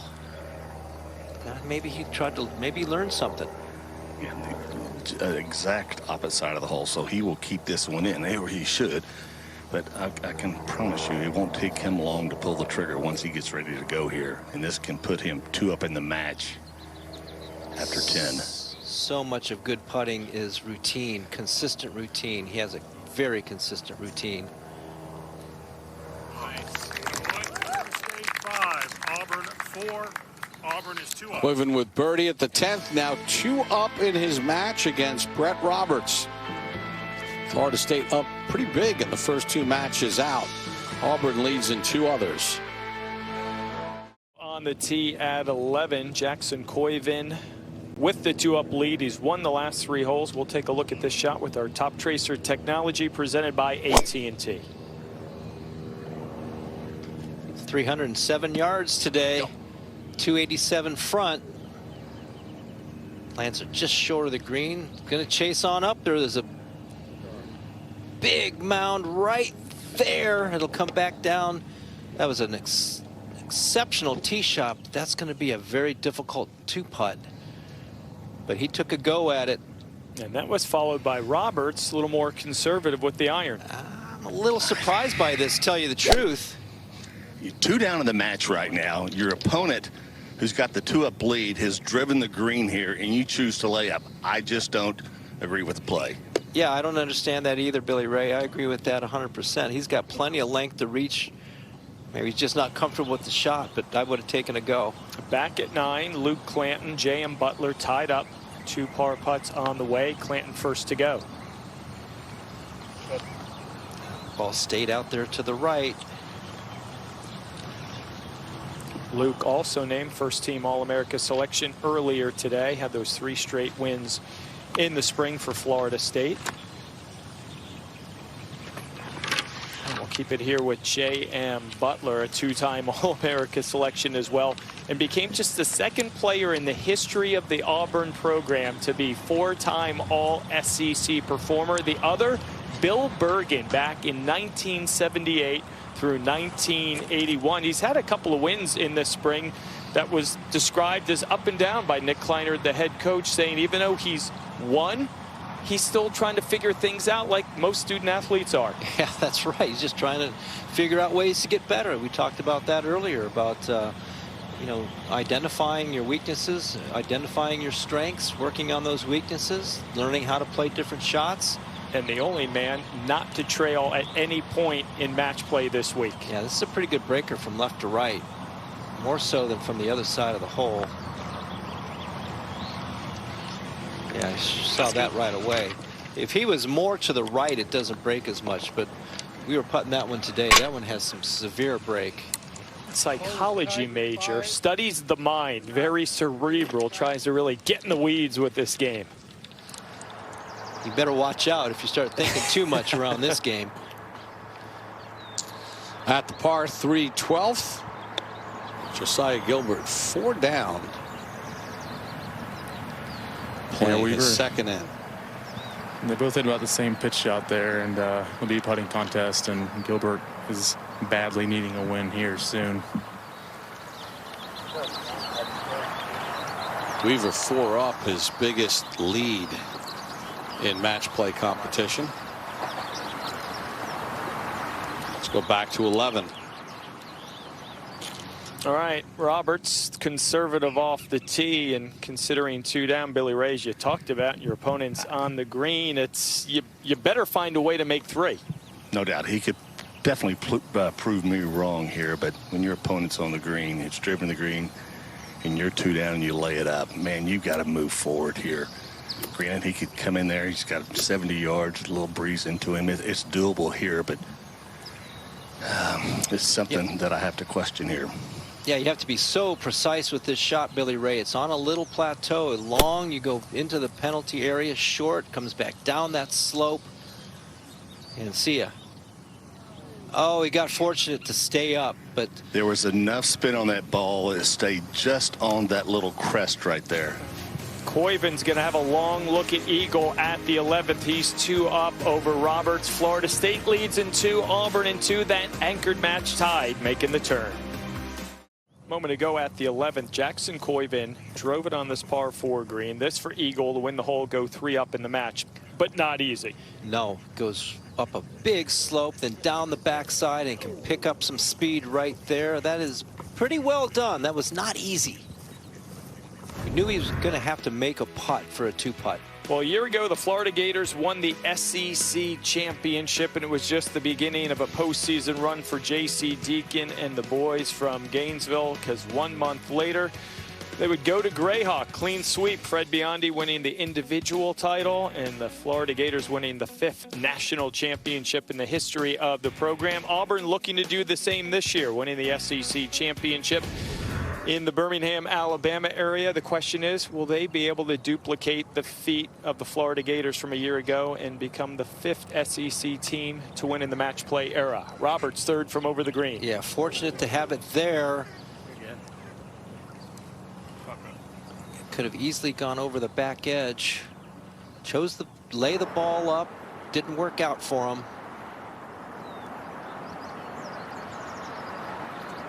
Tyler Weaver has this putt for par at 12 to win the hole, and he pulled it. So his lead remains 4 up. Well, that was a golden opportunity to actually put the hammer down. Now that is surprising. Koiven from about 6 feet. We said it was going to be a challenging 2-putt, but that was to go 3 up in the match. Yeah, that was to take firm control of this match. Mr. Both. You got to think, John. You think if you're Roberts, okay, I feel like I escaped one there. Yep, a little bit of life left. Over at the 10th, Brendan Valdez has this putt for birdie. Yeah, up the slope, moving slightly to the left. Pours it in. Valdez with the birdie at the par 5 10th. Trying to increase his lead over Frederick Ketchup. Berger, you mentioned Florida winning the SEC last year and then winning the national championship. And they beat a team from the ACC, Georgia Tech. Synergy. Florida actually made a clean sweep of the ACC last year. Frederick Ketchup, good look at birdie here to tie the hole at 10. Yeah, not a lot of break to this. Maybe just inside the right. Powered it through any of the break. Wasn't going to break that much anyway. So Brendan Valdez now goes 3 up as they head to 11. Brooks Koepka rooting on the Seminoles. Wishing good luck to the Florida State team looking for their first Division I golf championship. And Brooks has built a relationship with the entire FSU team, bringing them down to South Florida earlier this year, working on their game, showing them some tips and some things that's made him a 5-time major champ. And he's invested. He'll watch live scoring and say, hey, nice win, but you bogeyed 2 of the final 3 coming in. You got to clean that up. And Luke Clanton and the entire Seminoles have just soaked it all in. Good advice right there. Yeah, absolutely. Let's go to 13. Cole Anderson for bogey. Yeah, drove it into penalty area, laid it up, and now this for bogey. Goes in there close for par. Yeah, mistake off the tee. Yeah, it's going to be a good situation. So Bach is going to pick up a win on 13. And how do you lose big leads? Start hitting your tee ball out of position. Keep the ball in front of you. Jackson Koiven has the honor at the 12th. 226 yards back into the breeze. This is a 4-iron for Jackson. Golden opportunity on the last hole, Billy Ray, to take control of this match. Big swing and a miss hit right there, 20 yards short of the green. Yeah, it was just a total miss hit there, John. We've seen some good shots into 12 today. Back over to 11. Valdez 3 up against Kattrup. He's already laid up here at the par 4. Frederick Scott Driver will follow it with our Top Tracer technology presented by AT&T. Yeah, hand forced right here for Kattrup. Has to take a shot at this green. He's got the length. That'll chase out onto the front part of the green, and they'll have a similar putt to what we just saw Jackson Koven have up that slope. But I like the aggressiveness. I like the play. He's 3 down. Why not? Sort of what you wanted to see from Brett Roberts 100%. In a similar situation. 100%. Brett Roberts let off the hook on the last hole. His tee shot at 12, and he doesn't like it. Yeah, that was a 3-iron and a miss hit as well. Well left to the green, short side, just going to depend on the lie. It's going to be a difficult pitch shot. Florida State leads in the first 2 matches out. Auburn in the next 2 with match number 5 tied through 9. Florida State's Luke Clanton playing his 3rd shot into the par 5 10th. Out of position with his tee ball, laid the ball up. Dangerous hole location after laying it up. So middle left, cannot miss left. That one bounces through and long. It's not the worst place to be a little bit long. He's got some room to work with. Berger, we take a look at the All-Americans being announced today. Luke Clanton, who just hit that 3rd shot into 10 on that list. Yeah, a couple Auburn Tigers as well. Jackson Koiven, Brendan Valdez. When you've got 3 here, sort of solidifies why Auburn and Florida State in the conversation for a national title. And Hiroshi Tai of Georgia Tech, who won the individual championship here this week. When you win the individual championship, you're automatically a first-team All-America selection. Gordon Sargent, Christo Lamprecht names you would fully expect. How about Ben James, the sophomore, University of Virginia, getting that first-team nod? Finished within a shot of the individual as well. J.M. Butler's 3rd to 10. Press that layup closer to the green, so just a shorter shot, can control spin, and he does. It gets on the proper level. A little bit deep though.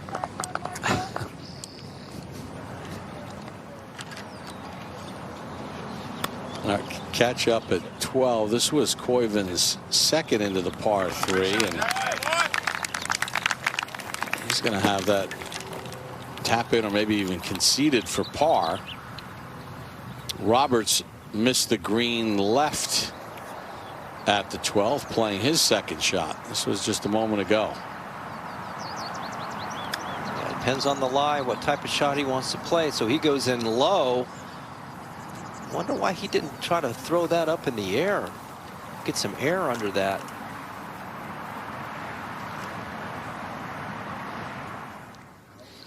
So now live, Roberts has to make this for par. And make it to stay 2 down in the match. And John, I questioned that. Thought he might go through the air. There was a little grass behind the ball, but I thought he tried to just skip it into that bank and missed the spot. So up a little bit of a slope and then another one. I got the pace right. 4, Auburn 3. Auburn is 3 up. He's in a precarious position now with Jackson Koven 3 up with 6 to play. Yeah, Koiven in control of that match. Now over at the 10th. Clanton playing his 4th. Yeah, takes it upstairs, trying to run it down the slope. I don't think that was the contact and the catch that he wanted. So Butler's going to have a putt for birdie to win the hole and go back 1 up. Again, in match play, J.M. Butler of Auburn has never trailed in a match in the quarters, semis, and now here in the championship match. We've seen Clanton come back, so if he was to lose this hole, John, we know that Luke Clanton is pretty steady and sturdy as far as not blinking down a hole or 2. Yeah, he's been down in both of his matches significantly, 2 and 3 down, and beating some very accomplished players down the stretch. So there's no give up in Luke Clanton.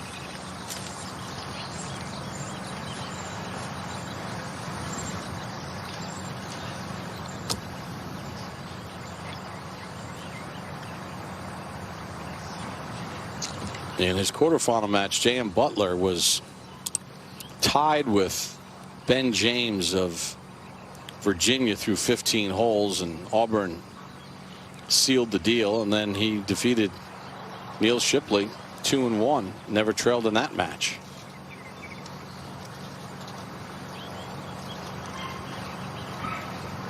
Should go a little right to start, then straighten out.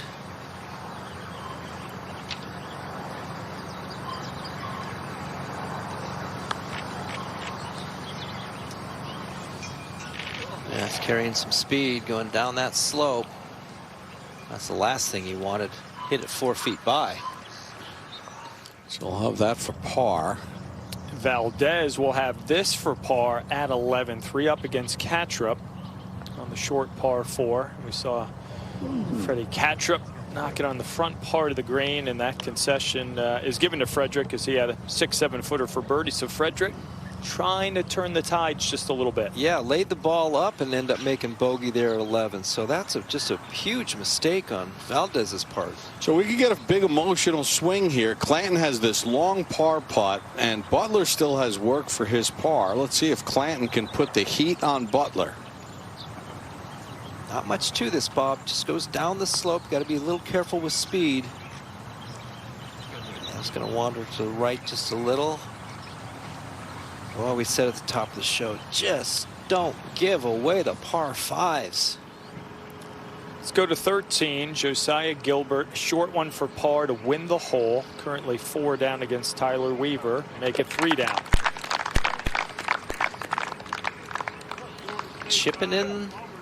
Right, you always say keep lead. extending matches. Get another hole, maybe another, and see what you can do. And Florida State, first 2 players out, have lost the 13th hole. Now Butler to win the hole with a par at 10 and go 1 up. Not much break here. Maybe just right of center. Caught the left edge. Gets it in the left side. So par for Butler as they head to the drivable par 4 11th. Butler goes 1 up. We're in Carlsbad, California, the Omni La Costa Resort and Spa. This Championship Wednesday continues between Auburn and Florida State. The anchor match, J.M. Butler at the 11th, already laid up off the tee. Clanton says, give me the driver. Going to give it a go, John. He's going to give it a go. 287 front, 307 hole.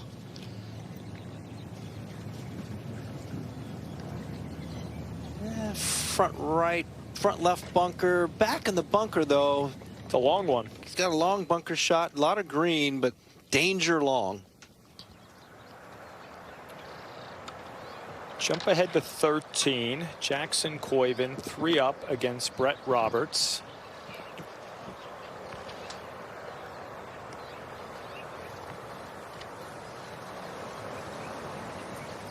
And it's kind of time for Brett Roberts to hit one in close, force the hand of Coyven to do something. No doubt about that, Burko. According to Bushnell, 157 yards to the hole for Roberts. Yeah, laid well back, and that's a tough one to do here. Coming uphill to this hole, is put one in there. His opponent, Jackson Coyven, is driven it down there 98 yards short of the green. Yeah, so he's pressing the issue, and that's the proper side to be on. You don't want it to be left here. Really nothing wicked left. Putt. Yeah, really wicked part of that green. So he'll have an uphill putt, but Jackson Coyven pressing the issue, drove it way down there. This is where you have, when you have the tee, you can press the issue. Our first look at the par 4 14th for match 1. Carson Baca of Auburn has this putt for par, Jim. Yeah, both players drove it right, and Baca carried the hazard, or the penalty area, excuse me, by about 6 inches. Cole Anderson also in the rough that he laid it up, but he's got about 6 feet for par. So the advantage definitely for Cole Anderson. Yeah, wicked golf hole right here, Jim. Back into the wind. One of the toughest that we all played when we played here. Still is one of the toughest.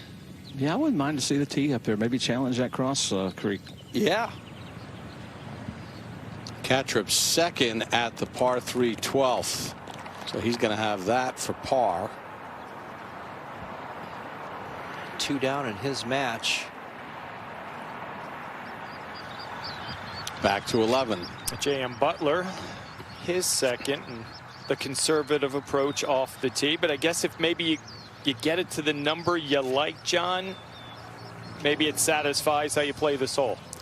Maybe he's not comfortable with the tee shot, laying it up to the perfect number. Now he has to watch he doesn't overspin it down the right side of that slope or skip it through the green like we saw Brett Roberts do. All locations on a little sliver of a plateau, and that's out. That's gone. That's if it stays up at that, I'm not sure he's going to be able to get a club cleanly on the back of that ball. And that's the danger with laying the ball up here, is it's a dangerous little wedge shot. I'd rather have it pressed down there where you pitch the ball on the green rather than back there where it's a full shot landing on downslopes. Cole Anderson has this putt for par to win the hole at 14. Yeah, Baca actually made bogey from outside of him, so he knows exactly what this putt does. Maybe a little slider. Yeah, should move a little to the right. Not that much, though. And that was a golden opportunity to take a stranglehold of this match. Anderson remains 2 up, heading to 15. Koiven getting ready for his second at 13. Yeah, just 98 yards. You can go ahead and fire at this flagstick from here. No doubt, but he can't pull it left. Left and long is a big mistake, but how about that? How about 4 feet underneath the hole? Nice shot. Over to 11. Applying the pressure. Yes, he is. Clanton second from the greenside bunker at 11. Seeing where Butler went, this could be played a whole lot differently now. Yeah, definitely. Has to keep it left of the flag. Landing on the downslope, let it run out.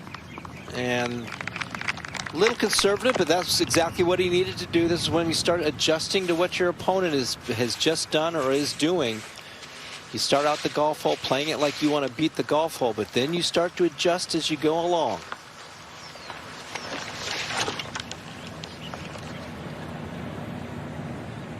Have 2 par putts at the 12th.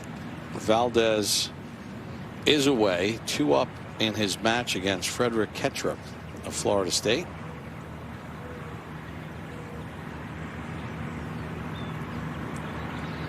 Ketrup had the 1-up lead through 1 and missed opportunities at 2, 3, and 4 to seize control of this match.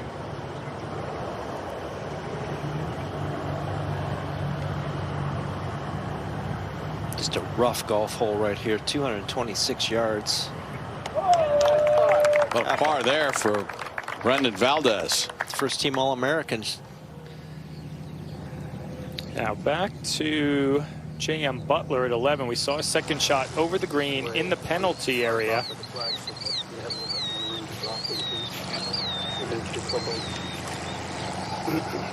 And seemingly taking an unplayable. We'll come back to that in just a moment, but advantage Clanton.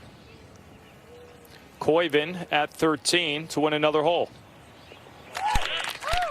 Well, he's taking control of this match. He's pressing the issues we've been talking about. Once you have the tee, the options are open.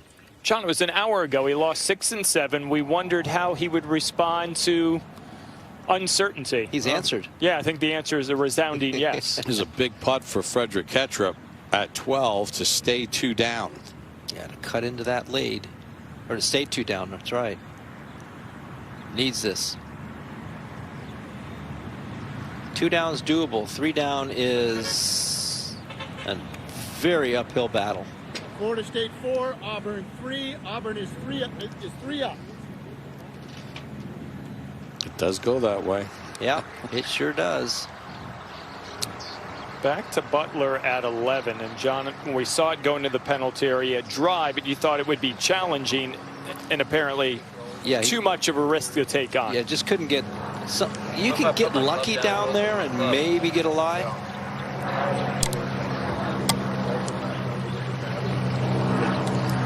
You know what I'm saying, though? I address the ball and it rolls into my glove. Okay, thanks. Yeah, he you can get lucky down there and maybe have a lie that you can make some solid contact. He just didn't feel that. So he's, taking his penalty relief.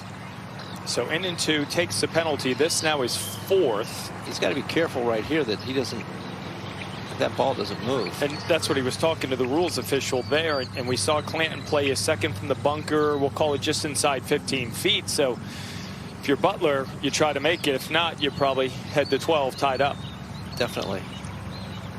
And Burko, the way things are looking right now with Koiven having a lot of momentum, Ketchup not making putts, this is going to be the match probably to decide it. Yeah, big leads in the first 2 for Florida State. Big leads for Auburn in matches 3 and 4. And national title on the line. You want it to come down to that anchor one, don't you? You certainly do. All right, the 4th for Butler.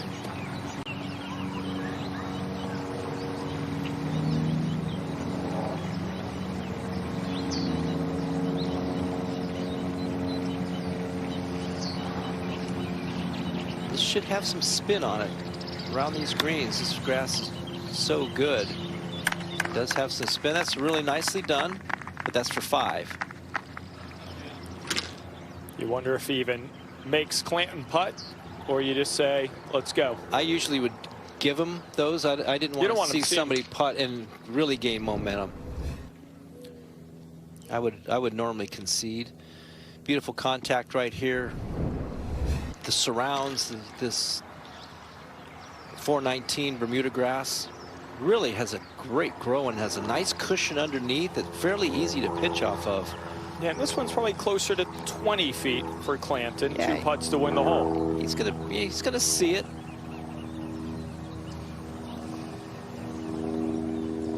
Maybe if it was 10 or 12 feet, I might give it to him, but 20 feet up the slope.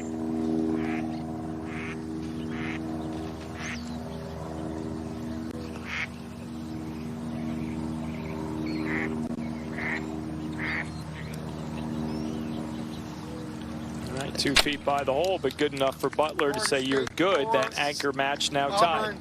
Just inside that friendship zone, I think.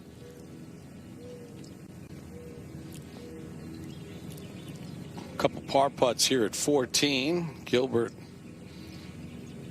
leaves his short.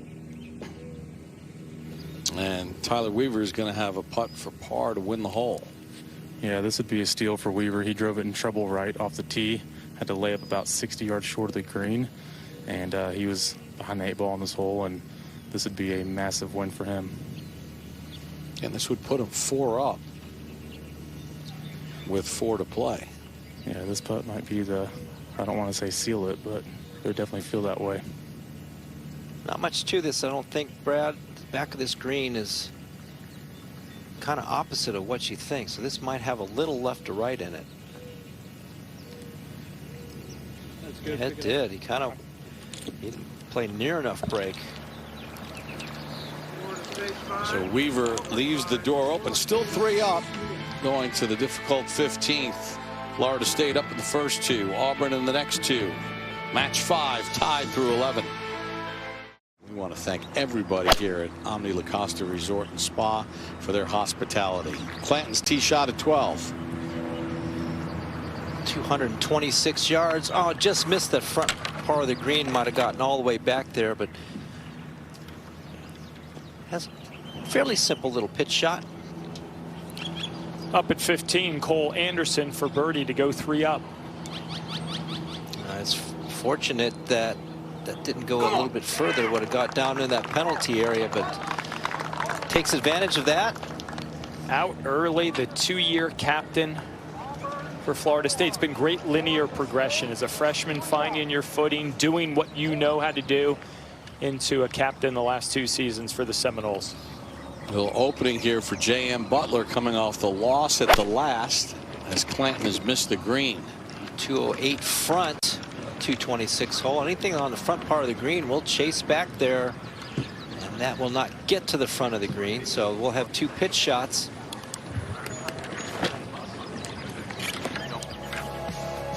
Take a look at the match play era for the men. It started in 2009. Florida took down Georgia Tech last year. The Longhorns, the host institution, here at Omni La Costa Resort, winning in 2022. Pepperdine in the first year at Greyhawk, led by Joe Highsmith and company. Derek Hitchner won a national championship. 2019 at the Blessings, Stanford took down Texas to win the national championship. Now Koiven second into 14, up 4. Yeah, back left hole location. There's a little bit of a barranca on the left that's going to scoot through the green, down the slope. He flew it about 5 yards too far. Now he's in a world of trouble with Brett Roberts in there pretty tight for birdie. Hit a delightful second. Our first look at the par 3 16th with that back left hole location. 159 yards, and Cole Anderson with the honor, Jim. Yeah, John, this is 159 yards, and you've seen this whole location, saw it in the women's there, but it looks like you really kind of got to go at it, because if you go to the right, it really kicks so hard. Listen in here.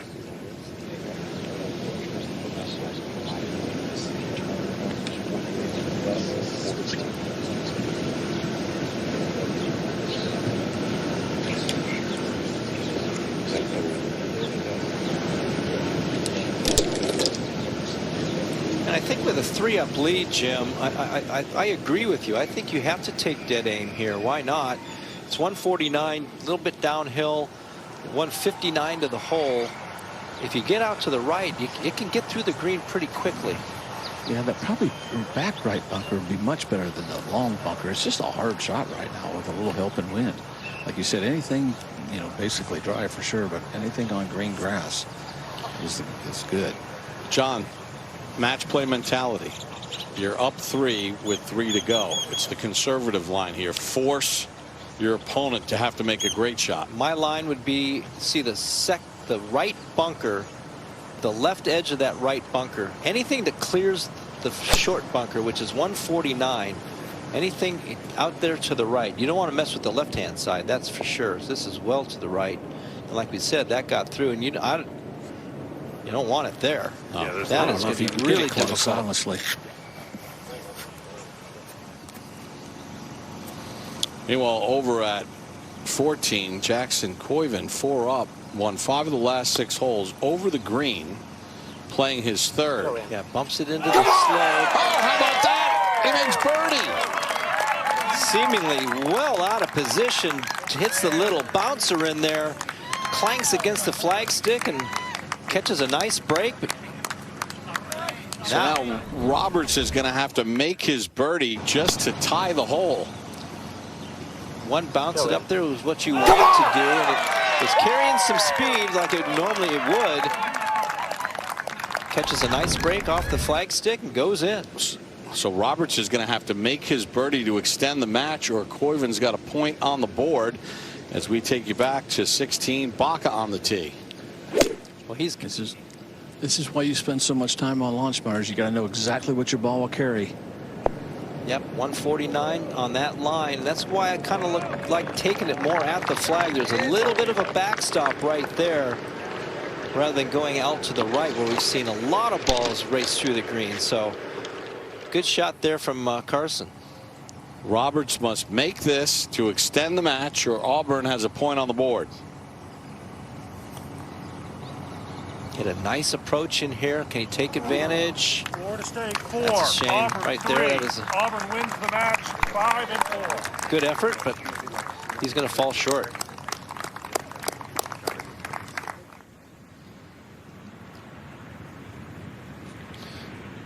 A couple of pitch shots at the par 3 12th. J.M. Butler cozies it up there. Clanton has already played. He's going to have about 8 feet left for his par. Yeah, we've got in a match that's tied. 2 lengthy par putts there at the 12th. While we have a moment, let's go down to Brentley with Jackson Koiven, who's put the first point on the board for Auburn.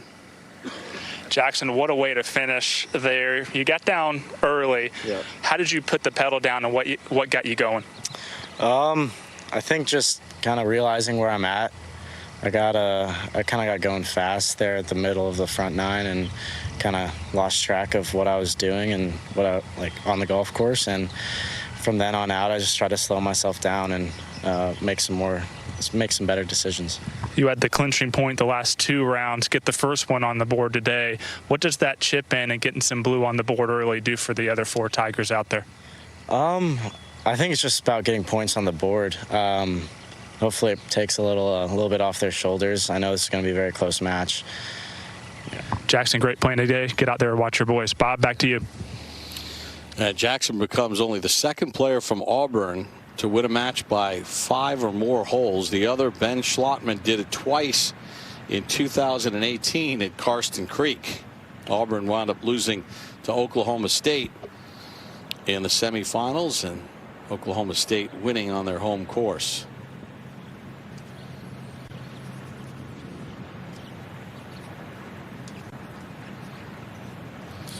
So Billy Ray, Luke Clanton has this putt. Oh, no, not there yet. Luke Clanton has this putt for par.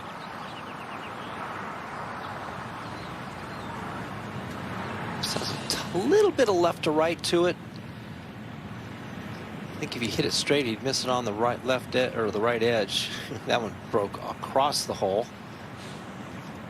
So now Butler is going to have a putt for par to win the hole and go back 1 up at the 12th.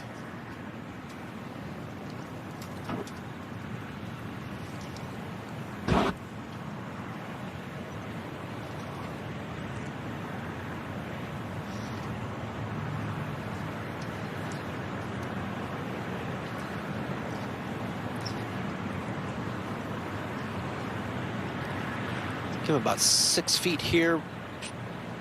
Should move slightly right to left. I think if he gets it outside the hole, though, could miss on the right edge. Pours it in, so Butler makes par at the 12th, goes back to 1 up in this anchor match against Luke Clanton.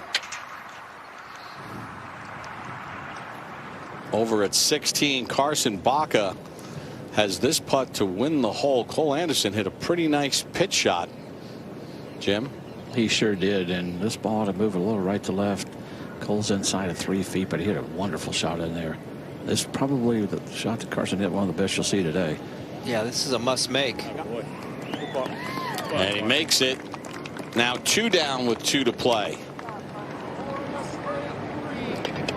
We've seen birdie there by Carson Baca. We've seen it in the first couple quarterfinals and the semifinals. Over at 13, Frederick Kettrup needs this for par to tie the hole. Gets it to go, but still a big mountain to climb. 3 Florida down State against 4, Valdez. Auburn 4. Auburn remains 3 up. At 15, putt on the way for Weaver. Yeah, up the slope a little bit. That was for birdie. He's 3 up against Josiah Gilbert. Gilbert's going to have a birdie putt as well. But Bob, you touched on it. You keep looking at the board, how things stand. Auburn with a point. You can really circle that anchor match as the deciding 3rd point as things currently stand. But if Gilbert can make this, get another hole, keep playing. We've seen things switch in these last few holes. Past couple of days trying to coax that one in. Trying to snuggle that one in that right side. And so par conceded to Josiah Gilbert. Weaver still a little bit of work remaining to hang on to that 3 up lead. Yeah, he wants to see Tyler's right now. I would want to see this too.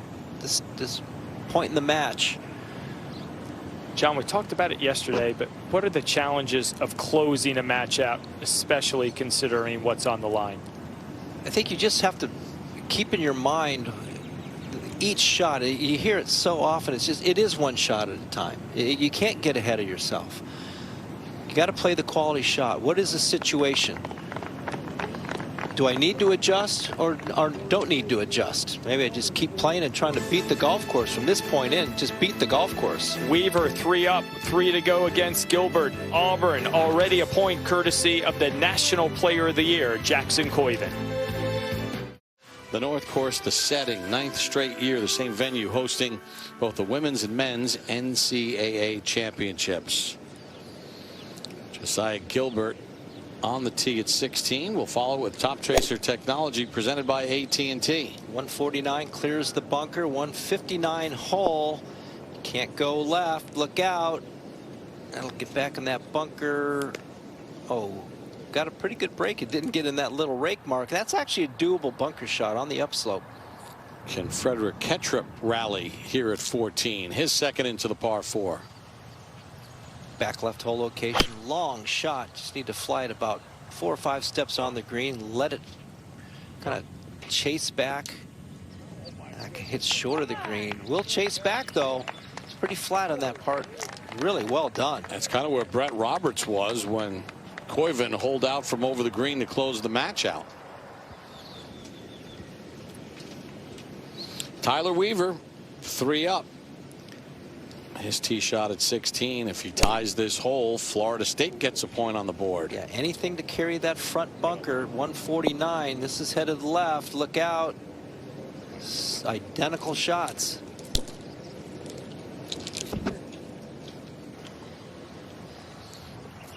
Now over at 14, Frederick Valdez of Auburn, his second. Yeah, aggressive tee shot up the left-hand side, kind of shorten the hole a little bit. Gets it out to the right, safely on the green, but there's a little gumdrop in there that he's going to have to putt over, up, over, and down the backside. Not an easy 2-putt.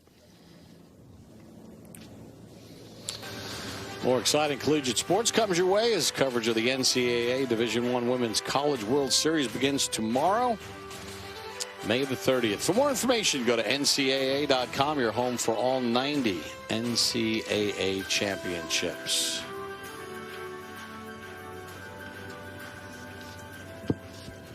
Make our way down to 13 with that anchor match. J.M. Butler from Auburn, 1 up against Luke Clanton from Florida State. Clanton getting ready to go, and Billy Ray's caught up with this one.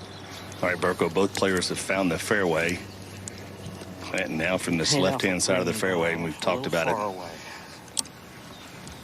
We've got to, if you're sitting back in the fairway, you think, okay, cannot miss left. That's not the place to be. You have plenty of room right. That's where we're going to leave your next play from. It's back uphill from that position. 164 back uphill.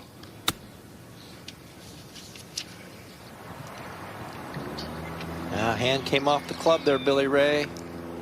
That's okay. Better there than left. J.M. Butler getting ready to go, and he has not trailed in any single match yesterday in the quarters, the semifinals, or the finals today. Remarkable. At no point, Billy Ray, did he find himself down. That is remarkable. One, I mean, you have to be really in control of your golf ball to be in that position, but also a master of playing match play. You couldn't drive it in a better position here, Cookie, from that right-hand side. So a terrific angle as it comes back up the hill, 154, and he is a 1-up in this match.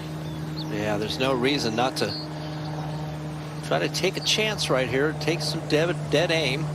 Can't miss it left, though, that's for sure. But choose the right club to carry a little bit of a false front. Let it chase back there. Left or long, no good. It plays uphill just about 4 yards.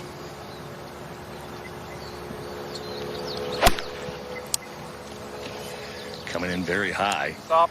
I'm not sure it's enough. No, that's that little false front. That's a mistake right there, Billy Ray. It is flipped right there because that little pitch right there is not going to be very easy there for Butler. He missed his target by 10 yards. Up at 17, Cole Anderson, 2 up in the match, his second. Yeah, he has struggled off the tee and he had 184. In that right bunker on the flat, short side. That's going to be rough. Now over at 16, Tyler Weaver playing his second shot from that back bunker. Yep, identical bunker shot. Sorry there, Brett. Oh, you're good. He definitely did not have as good of a lie as Gilbert did. Gilbert did have to mark his ball, and he'll replace it now. Back at 17 with Baca. Just 120 yards, big advantage here, but straight downwind, hard to hold it here. Does have a little bit of a ridge and a backstop left and long, but he missed the ridge. But he did birdie 17 yesterday in the semifinals against Maxwell Moldovan to at least send it to that last hole. So maybe some good vibes from yesterday afternoon. Brad, they're fixing the bunker at 16 because of the proximity of where the balls were, correct? Yes, their balls were right next to each other, and Weaver's divot he made through the sand caused the lie to be different, so they got to rake it and make it comparable to what it was before. Although his lie before was so perfect, I don't know if he could have gotten himself a better lie. Yeah, this right here was a little bit, pitching on a little bit of a downslope. This is very doable. It's definitely not the easiest bunker shot usually, but I think with this lie on the upslope, he definitely has a chance. Gonna get it out to the left a little bit. A little dump and run. Something like that. Yeah, that's a great shot. So it's kind of interesting psychology. Anderson of Florida State stepped to the tee at 16, up 3, lost the hole. Weaver in danger of doing the same to 17. And here's Anderson's third. Yeah, just tough when you short side yourself, that's for sure. Yeah, with this new sand, there's really, you don't have, unless you're already in a re-raked spot with a perfect rake job, tough to put any spin on it out of these bunkers. Let's go back to 13. Butler short of the green with his third. This is a difficult pitch coming up the hill. There's a spine just left of the hole. If he gets on the left side of that spine, it's going to go off to the left. And Luke Clanton, his opponent, is on the green and has a birdie attempt. Yeah, this is if it gets too far to the right, it'll go down way to the right, and that got away from him a little bit there, Billy Ray. Definitely advantage now, Luke Clanton, who is one down in this match.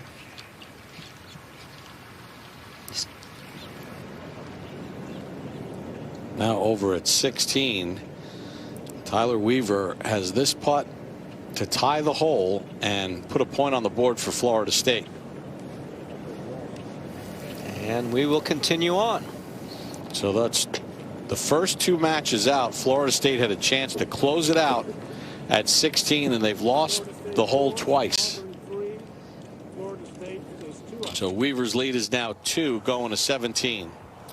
And Baca for birdie to win his second straight hole. This at 17 to go 1 down heading to the last. It goes downhill slightly and then pretty good left to right. And how for about the 2 in a second row? straight match, Carson Baca birdie 17 to keep playing. And we just talked about it, closing out a match. The challenge is for Florida State in this position to put a point up. That's why you have to keep the pressure on your opponent, hit quality shots. When you have the tee, you dictate what's going to be going on. Now for Cole Anderson, he has to answer by hitting quality golf shots, and he hasn't done that. Couple par putts at 14. Valdez 3 up, makes his. That's a good 2-putt from where he had it in 2, down in the front right part of the green. That's a great 2-putt. Over at 13, Clanton in with his par after a 2-putt from right of the hole. Now pressure's on Butler to stay 1 up. If you go back to history, and Luke Clanton doesn't mind being down late in the match the way he's performed this week. He's come down and back from a number of matches, so he's not going to go anywhere. I can promise you that. Now Butler, now this would be huge for him to keep this momentum 1 up in the match, and this putt's downhill. It will turn just ever so slightly back to the left. Yeah, Clanton was 3 down at the turn against Austin Greaser in the quarterfinals, rallied to win that. He was 2 down after 13 against Christo Lamprecht yesterday, Billy Ray, and won 4 straight to close out the top-ranked amateur in the world.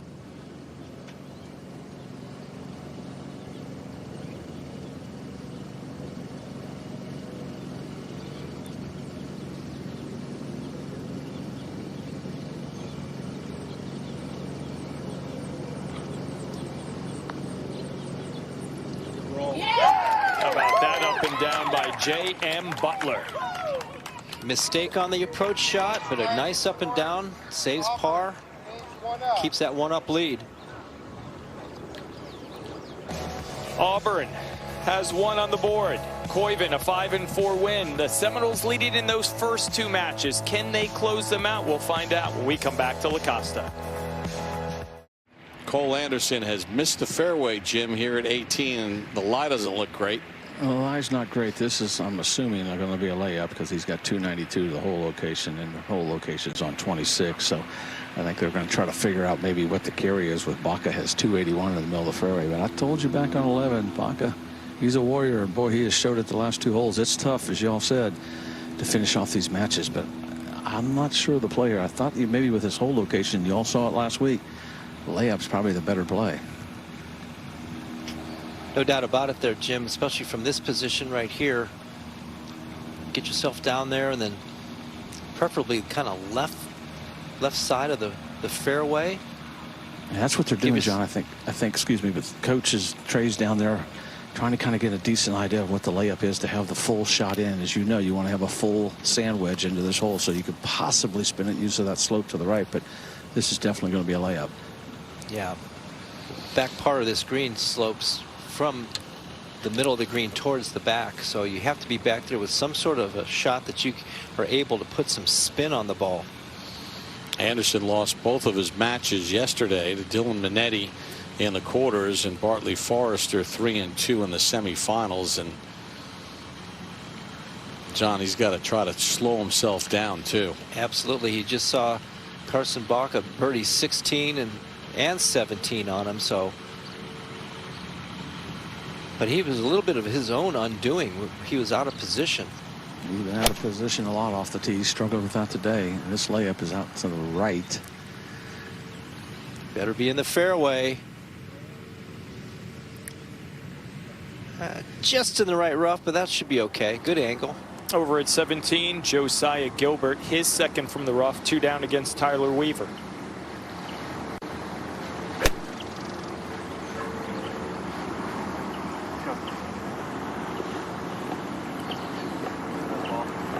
How about that shot by Gilbert? Yeah, playing for the run up and judges it perfectly. Judged that lie perfectly. Knew it was going to come out and kind of dive bomb on him and run out. Well done.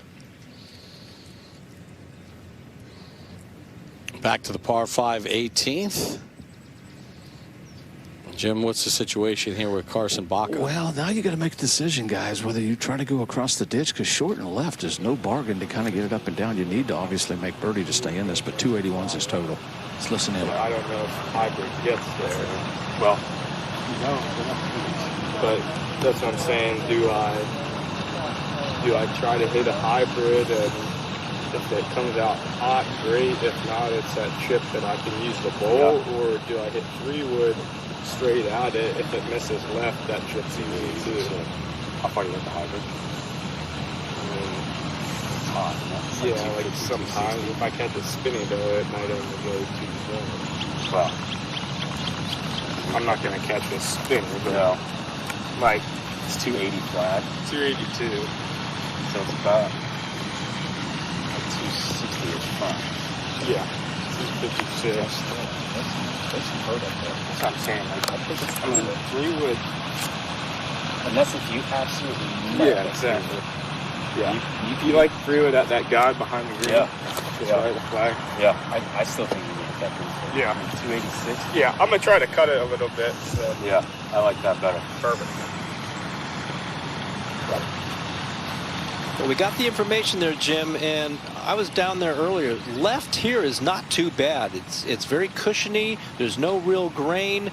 If you get long left, it's actually an easy pitch kind of up a hill, and you can use some slope to contain the ball. So his miss here is not right. It is left and long.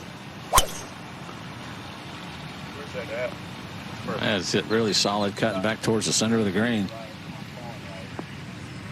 Or just hit it right there. Well, and it gets through. That's going to be an awkward little pitch shot. That's going to be pitching on a downslope over a little bit of a shoulder. That's not that easy of a pitch shot. Baca needs to win this hole to extend the match. And we head over to 17. Tyler Weaver from Florida State has already played his second, Brad, and he's got a 2-up lead. Yes, sir. Yeah, he has about 25 feet for birdie. And if you had told me that he would be outside of Gilbert after those tee shots, I would not have believed you. So Weaver has a pretty straight putt. It's going to kick a little bit right off of his feet, and then might move back a little bit left the rest of the way.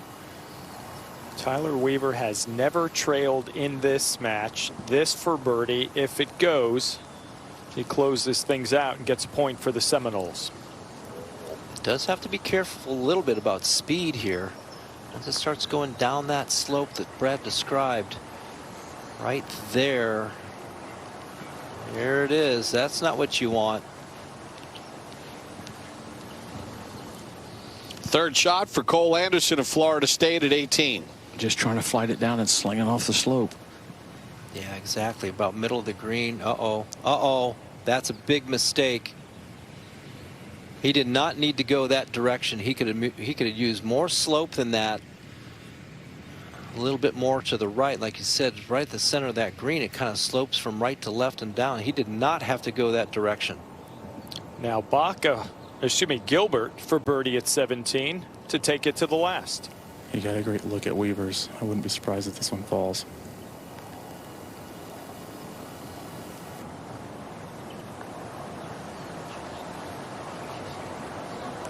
Boy, that broke across the hole. Wow.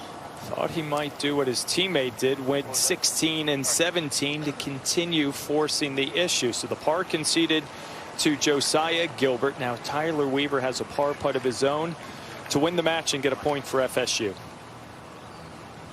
Yeah, both of these guys have been a little bit shaky with their putters today, but this is when Weaver just has to settle in. Right, trust it, knock it in. Here, Robert Duck, Florida State assistant, saying, trust it, knock it in.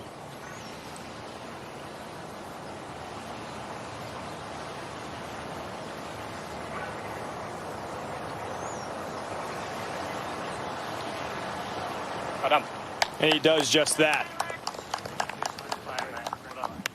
Tyler Weaver, a 2-1 victory. Tied up at 1 between Florida State and Auburn. Let's go to 15. Brendan Valdez, 3 up against Frederick Kattrup. This for birdie. Kattrup does have a birdie putt and will definitely need to make it now. Yeah, it's a great birdie there at 15. Aggressive second. Got a little bit past the flag. 2 great opportunities here now. And you still keep going back to those opportunities Kattrup had early on the front 9. We head to 18. Cole Anderson was 3 up with 3 to play. Lost 16, lost 17, and John Cook, a huge mistake, and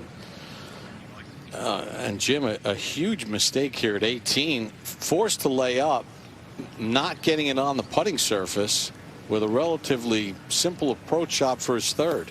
Yeah, I'm not going to say he's going to get away with it, but Baca has a very, as John said, awkward shot here. He's got to land it just nearly perfect because it's going to sling and come off the slope with some pretty good speed. If he can keep it on the green, he's in a wonderful shot. As far as Anderson's shot, he could use the slope behind him to come back off, and if it gets too far left, it'll spin, get moving to the left. So both of these shots are a little bit awkward, but I think Baca has the tougher of the 2. Yeah, no doubt. It'll be landing on that downslope, like you said, Jimmy. Kicking it to the left. Even if it has some spin, that first pitch on that downslope will take that spin off. Oh, no, it's going to be okay. Yeah, that's going to be better than he thinks. He kind of went, oh no, but we've been out there, we've seen this shot. You don't want that again, right? That ball kicked to the left, but it got saved a little bit by another slope that's on the left side of the screen. Right, because we saw putts from there. You think you have to hit it high, but actually you don't, because there's another slope that kills the speed. If it's further right, then it runs off the green. John, you hit this pitch this morning. I did. I actually hit some nice pitches from down there. I was shocked myself. But yeah, there's plenty of cushion there. There's very little grain down there, Jim. He can spin this. He can use some slope and kind of contain it and bring the ball back if he wishes.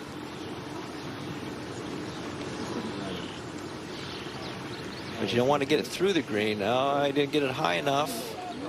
Yeah, he did. Perfect. If it goes in, he wins. So great imagination by Cole Anderson. The par is conceded. So Baca's going to have to make his to send this match to extra holes. We go to 15. Kattrup needs this for birdie to extend the match. Brendan Valdez wins 5 of the final 9 holes to close out Frederick Kattrup 4-3, and second point for the Auburn Tigers.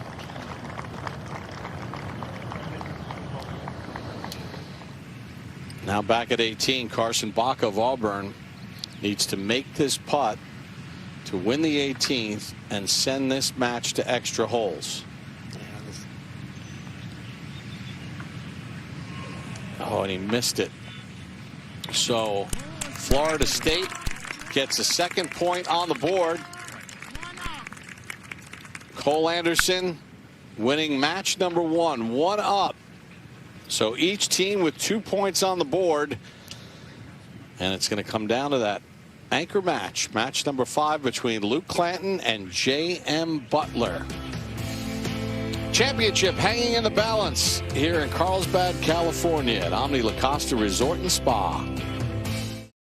There's only one match left on the course. Florida State and Auburn each have posted 2 points. It comes down to match number 5 for the national championship. Florida State's Luke Clanton against Auburn's J.M. Butler.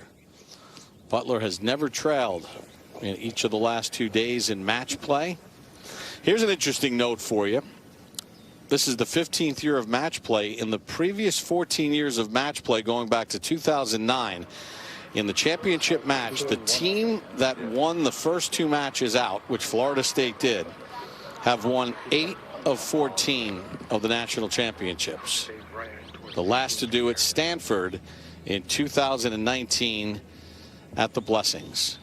Let's go over to 14, and Billy Ray Brown is with this final match, and it's been exciting. It has certainly been exciting, and 2 heavyweights going at it right now. Butler 1 up in the match. Both players have found the green here at the 14th. Butler will be first to putt. Luke Clanton will have a watchful eye on the putt from Butler, almost on a similar line. And this putt initially, John, coming from this lower tier of this green is very slow as it works its way back up the hill. It does. There's a little bit of a gumdrop too, just right of this flagstick. So do they have to negotiate that little part of the green that's got a little bit of a bubble? Yeah, and that's just right of the flag. You know what's interesting too, because they're just kind of in the center of the green. If they catch a little bit of that little gumdrop there, just to the right of the hole, it's going to kick it left. Yeah, big time left, and pick up some speed.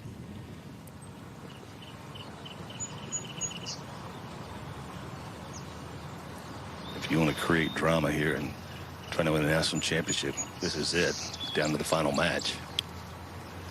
And these 2 players know what's at stake with the other matches ending, everybody making their way, the teammates, to come watch them.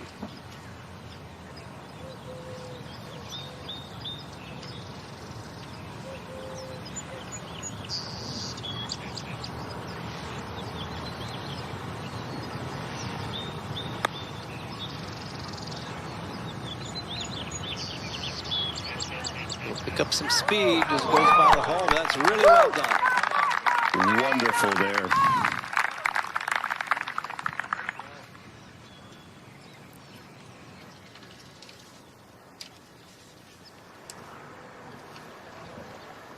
Now Luke Clanton for his birdie to get this match tied. No, he had a watchful eye on them. It was a putt that when it comes up to that crest, Johns, and it starts to kind of funnel back to the left, it picks up a little speed. And once Butler hit that putt, Clanton got right in behind to see exactly what it did those last 4 feet of this putt. Yeah, he got a great preview off of J.M. Butler's.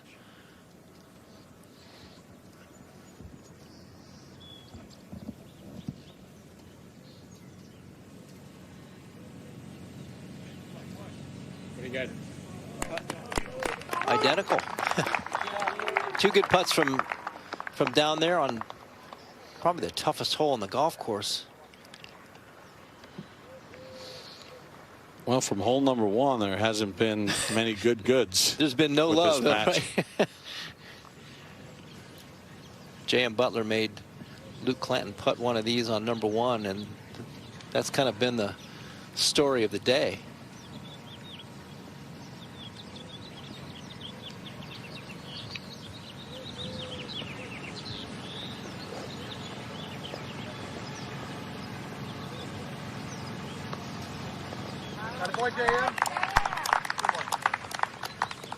Par for Butler at 14. Now Clanton's turn.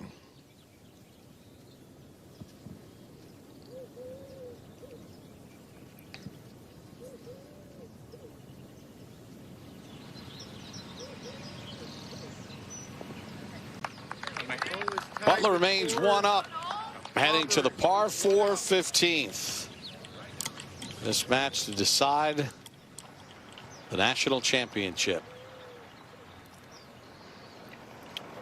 Take a look at the tournament format. 30 teams advanced from the regionals to make it here at Omni La Costa Resort and Spa. 7 of the top 10 teams in the country. 6 of the 8 from match play last year. 54 holes of stroke play. Top teams of 15 and 9 individuals advanced to the final round of stroke play. The individual champion, Hiroshi Tai, was crowned on Monday, shooting a final round 71 to win by a shot. 8 teams advanced to match play. Auburn, the #1 team in the country, 6th in match play. Florida State 5th. And a national championship is on the line here this afternoon, with each team tied at 2 points apiece. And an aerial look at the par 4 15th. John, we've seen a little bit of everything on this hole. Yes, we here have. This week. It's short by yardage, but it's very strategic. Do you press it up there towards the green and have an awkward little pitch shot? You can't drive the green. There's no way to fly the ball on the green and go over and into that back water. So where do you want to lay the ball up? Well, it depends on where the hole location is. Today it's in the back. There's a little plateau back there. You have to get it on the proper side of that. You can see that ridge just short of it. That'll kick the ball down to the right. You miss it to the left, it'll go down to the left. But this is in a little bit of a bowl in the back part of this green. Danger long, very strategic. Butler getting ready to go. Looks like a hybrid. We'll watch his shot with our Top Tracer technology presented by AT&T. Well, I think that's the play as you lay up here, lay it back to a distance. If you can really hug that right-hand side of the fairway, that kind of opens up where that flag stick is today. If you want to take on that penalty up the right-hand side, that's going to be just fine there. Yeah, I'll just leave a short shot. One of his sand wedges, gap wedge, or whatever type of shot he wants to play. And worth repeating, J.M. Butler has not trailed at any point in the quarterfinals, semifinals, and this championship match. So he knows how to close things out. Clanton knows how to rally late as he's getting ready to go with, looks like a driving iron here, Billy Ray. And that would be the case, Burko.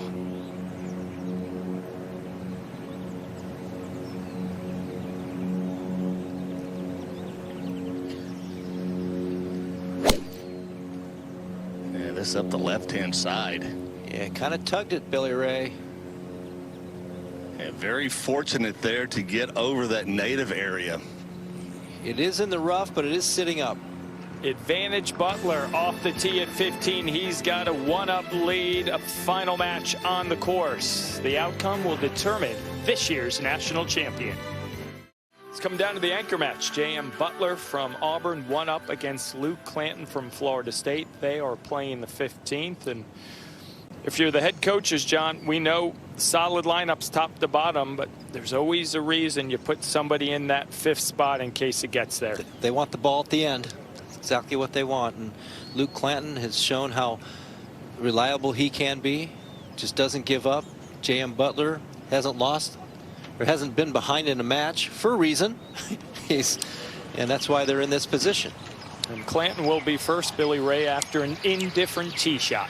It is interesting lie that he has as well. Even though it's not in the native grass there, he's going to have 124. The ball's in the first cut of rough, but his backswing is going to be in contact with that native grass behind. We'll see if that will cause any issue in his backswing. He's definitely going to hit it. Well, 128, 114 or clear. Okay.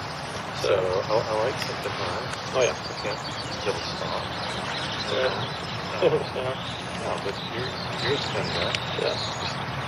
Just as much left to the pin gives it a little bit more of a yeah. Okay. And with your cut, it's going to kind of hold back up into that wind.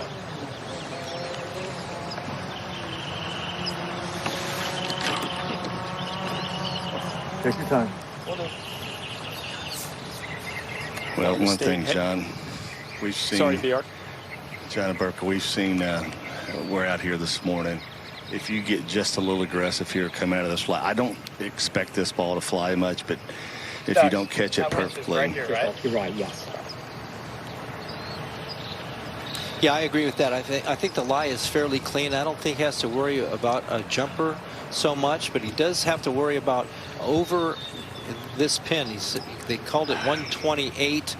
114 clears that bunker. I think he's looking something in the 116, 18 range. No more than that. no more than that. And once it gets over the green there on the right-hand side, more than likely it will end up in the penalty area.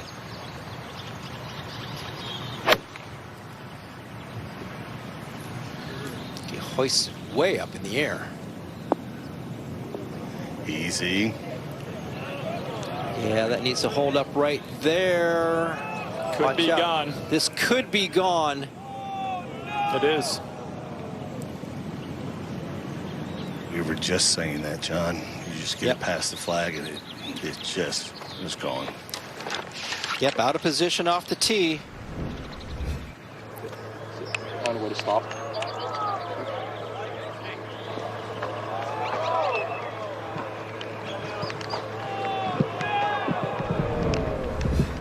We've seen it the last 2 weeks in the women's and men's and match play, especially. The slightest bit off Billy Ray, and it's over the green in the penalty area. How does this change anything for Butler? One thing is, you do not make the mistake no matter what back there. Just 111. It's got 97 yards, clears the bunker, will get you on the front of the green. Yeah, the problem with this green is there's no wide side. It's like can't go wide side. So you have to be underneath the hole right there, but that's going to spin back. Smart shot. Well thought out shot there by Butler. Well, Luke Clanton playing out of the rough, and that caused issues for him. And yesterday, his opponent in the semifinals, Christo Lamprecht, hit it into the penalty area. It was sitting up just on that edge, tried to play it out, and it went right back in. And Luke Clanton went on to stage this improbable comeback, was down 2 through 13, won the final 4 holes. This was at the par 3 16th. Lamprecht short of that short right hole location. That went into the penalty area as well. And then over at 17 again. And this is a common theme in any match, John. If you're playing out of the rough, it hurts your chances dramatically. And this one kicked hard off the green and into the thick stuff at 17. Yeah, it's just the way that this golf course is set up. It gives you wide areas to drive the ball in, but if you miss, boy, you're got work cut out for you.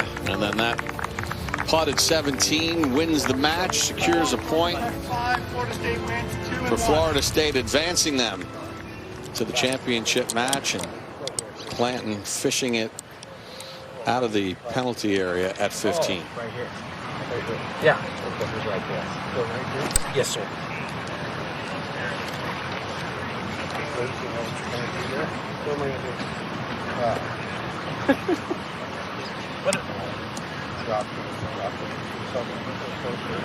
You tell me it's close or not. No, I think you can go this way. I think you want to go this way?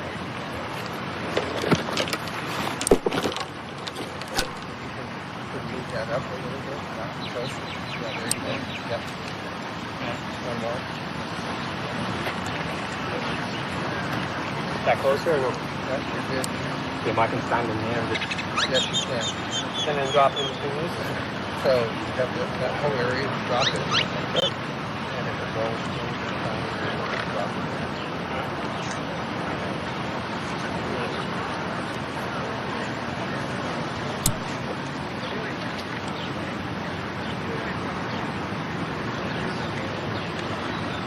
That's the next thing that's on my mind. So he was right here.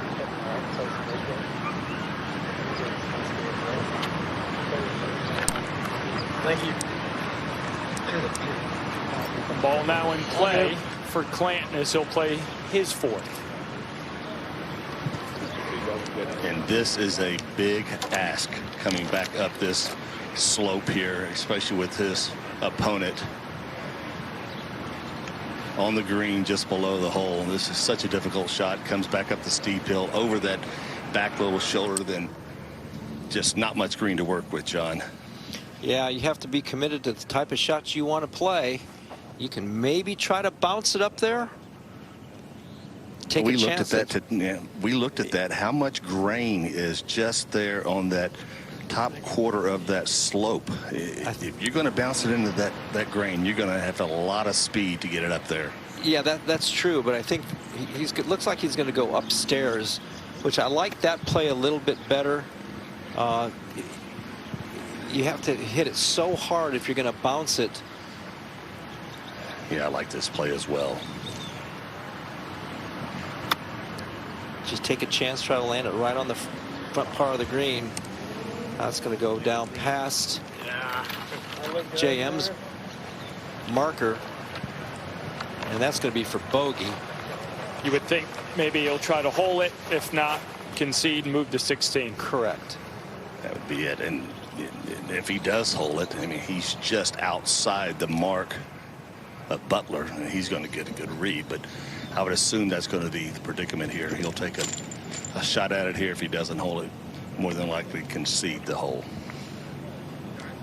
But John, it all goes back to the tee shot. Not in the fairway. We've seen even shots from the fairway slightly misjudged end up where the ball of Clanton just really of any golf hole out here, this is the one you have to play from the fairway, because the green is so shallow and it's such a drop off on both sides. You have to be able to control trajectory and spin on this hole.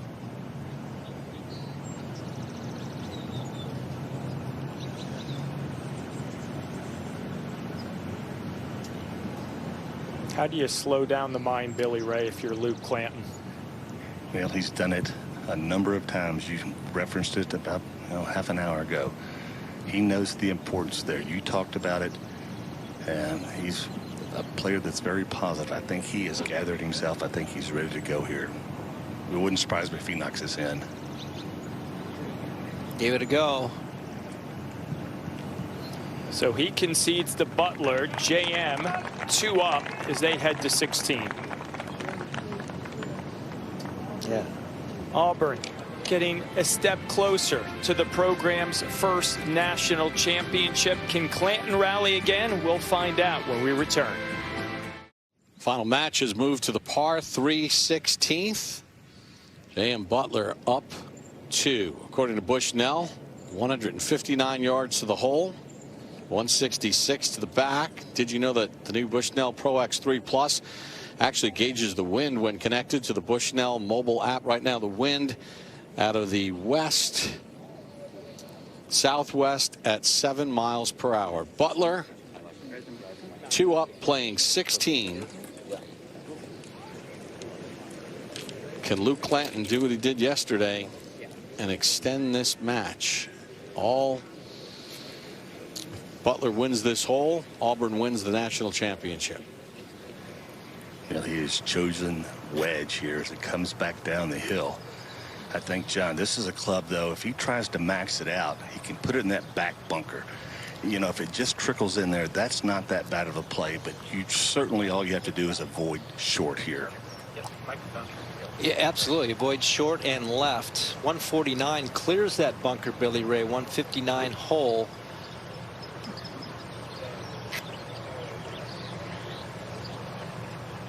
If it's to the right, it gets through the green pretty quick. So I'm thinking he's going right over the middle of that front bunker towards the left edge of that right bunker would be a wise play.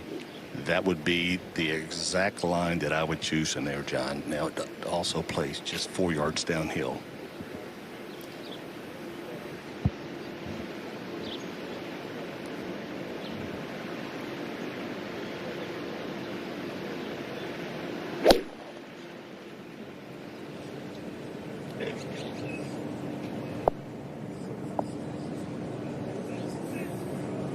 And it's going to go into that bunker.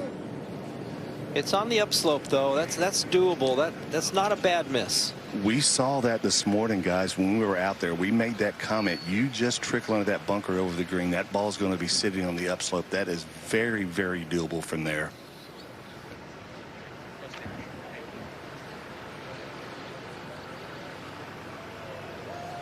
Let's see how aggressive Luke Clanton wants to be. I saw Josiah Gilbert from that bunker win the hole. John, I got to be thinking, okay, you're 2 down in the match. This hole, you don't want to end it here. I think still put the ball in the center of the green. This hole can cause so much havoc.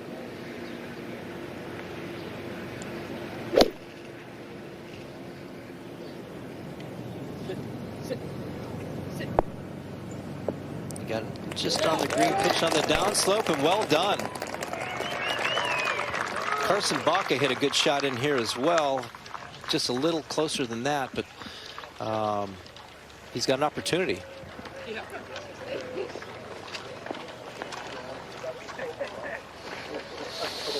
One of the great initiatives started in collegiate golf was the creation of PGA Tour U, and Michael Thorbjornsen earned his tour card.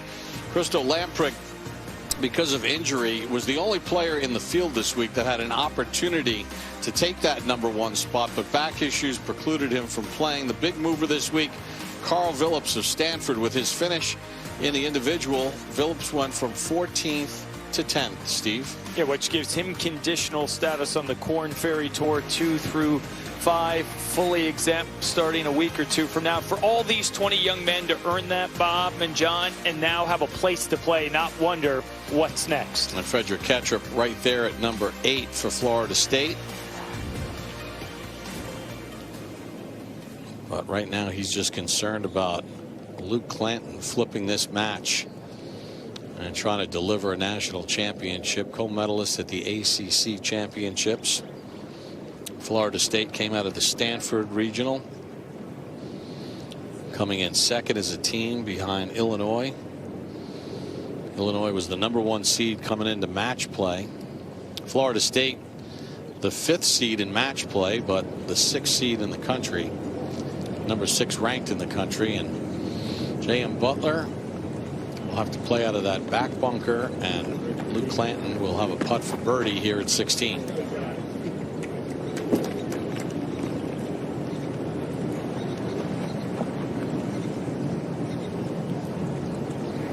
John, I got to take a chance and get up there really close to this shot in Butler's. It is on the upslope, but the ball's sitting down just ever so slightly in this bunker, but it is on the upslope.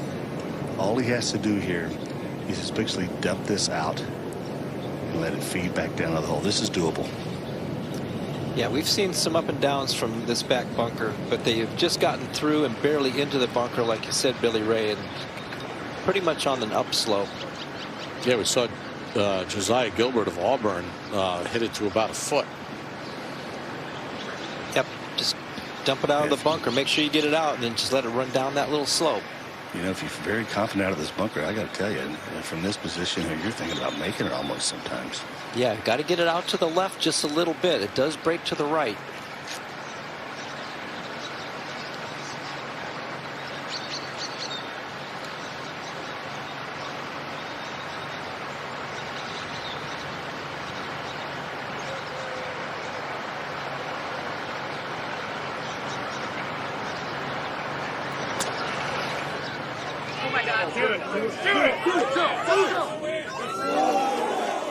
What a shot by Butler. Good call there, Billy Ray. That was definitely holeable. So Butler will make par here at 16. This is all about the splash. Just dump it out of the bunker, make sure you get it out and right down that slope.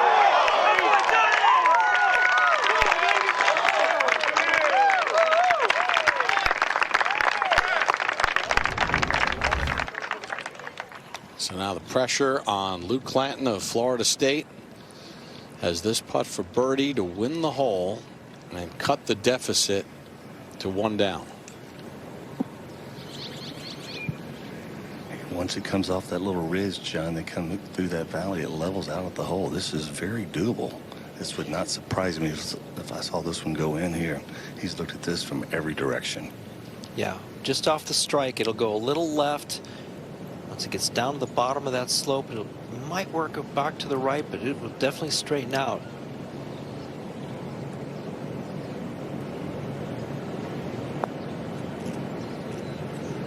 There's the left in it. Never got it high enough. That's good, Nick. That's good. First time we've seen a putt conceded, and Luke Clanton did not give that one a run. So now the anchor match goes to 17, and all J.M. Butler needs to do is tie this hole, and Auburn wins the national championship. John, let's take a look at the par 4 17th, and like a lot of the holes here at Omni La Costa Resort and Spa, hitting the fairway is the key component to all of this. Absolutely right. Right here, Bob, you can see they've got those 2 right bunkers. That first right bunker, the left half of that bunker sneaks in there. You can't see that. It sneaks in there further than you think. So it pinches in right there. Left rough is not very good. Catch a lot of flyers out of that. Front right hole location. Put the ball in the fairway. Might have a nice birdie opportunity.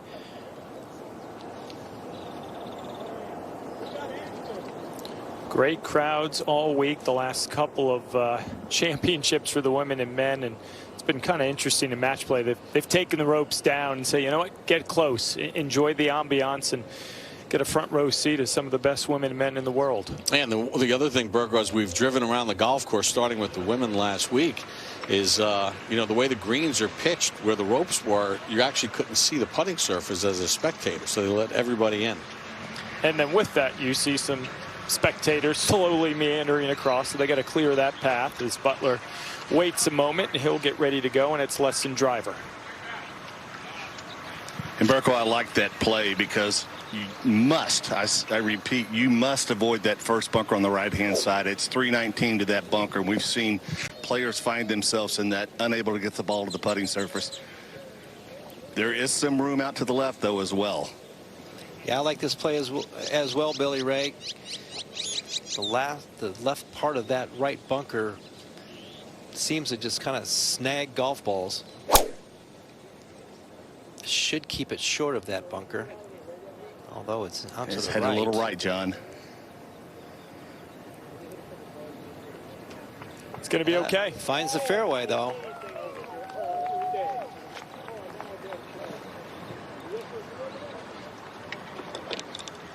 Now Clanton with driver. Yeah, I like this play. When you're 2 down with 2 to play, you definitely have to force the issue here. He'll take this ball up the left-hand side, try to shorten down that second shot.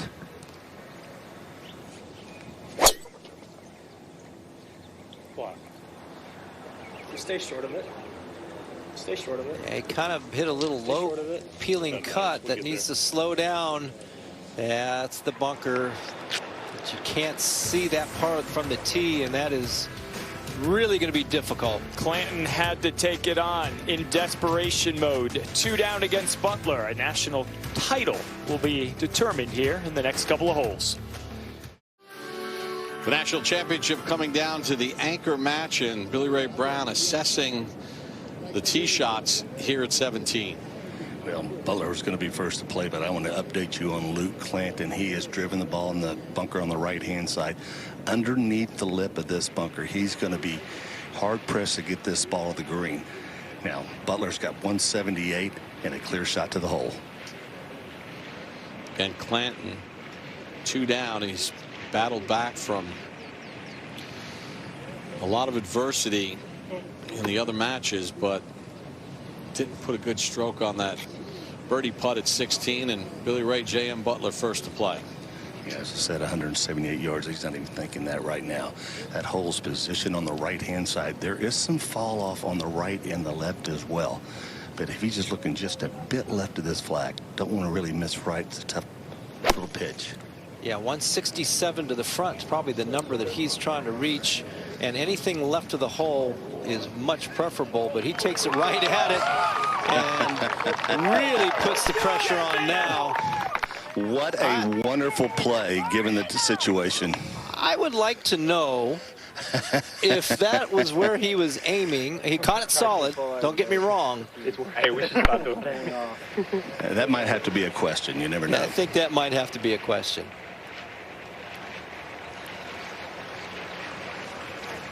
Now Clanton to play his second. 2 down, playing 17. Hey, this ball, it's a decent lie though, but it's on the upslope. He'll just align his shoulders. Good catch, imperative to get this ball to the front of the green here. Just has to hoist it as high up in the air and catch as much ball as he can. Caught it pretty clean. And that's going to come up just, yeah, right where we were hitting those pitches this morning, and that's not an easy pitch from that place over there. Well, you made it look easy this morning. Well, I didn't have the pressure of the national championship on the line either. Neither team has won a national championship in men's golf, and Auburn, the #1 team in the country, 9 wins this year, and the anchor match with J.M. Butler, he's got the decided advantage here, John. And to think about in match play between the quarters and the semis and now in the finals, for Butler to never trail in a match is absolutely remarkable. That's why Coach Nick Kleinert had put him in that position. And I think that, I think it was really important that super freshman Jackson Koiven put that first point on the board by being in the middle. He won his match 5 and 4 before any of the other 2 matches. So the first point on the board was a blue point. I think that got the back half of the team settled down, and even the first 2 matches out kind of took their matches a little bit further. So I think that was an important point. Luke Clanton most likely is going to have to hold this shot in order to extend this match down to playing 17. You hit that pitch shot, and Billy Ray this morning, what's the play here to try to make it? Well, I think Billy Ray he hit the shot. We were watching it. John, it's very tight over there back into the green. It's tough to get a club that you can actually slide underneath the ball. So you're definitely going to have to use some of the bounce on the back of this little sandwich. These younger players love to hit those sandwiches. Bring it in low and with a little bit of check.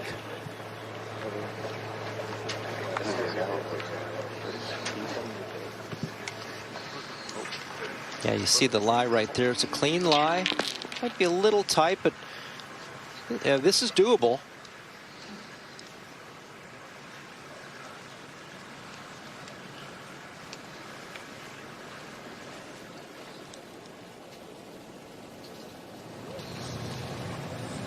What a wonderful job Trey Jones has done in his 21st year at Alabama.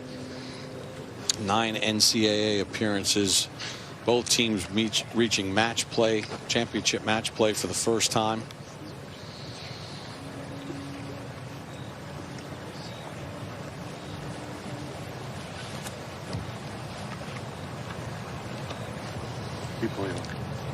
Billy Ray's taking the pin out. He is full go to hold this.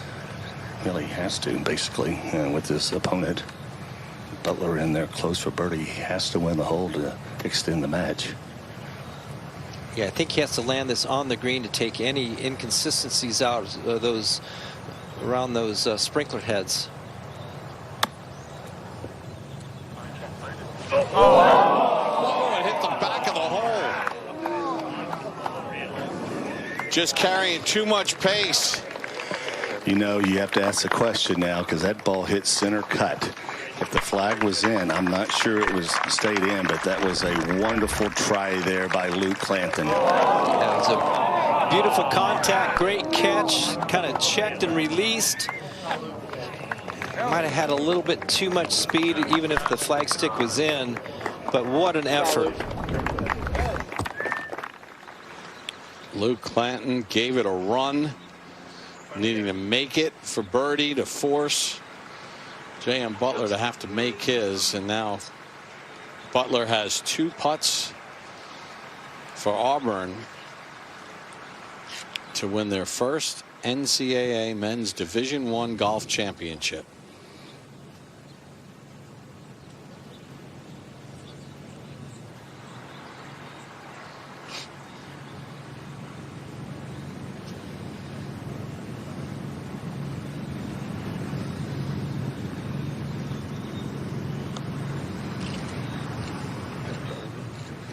Good. The #1 team in the country wins for the 10th time, and they are your national champions, the Auburn Tigers.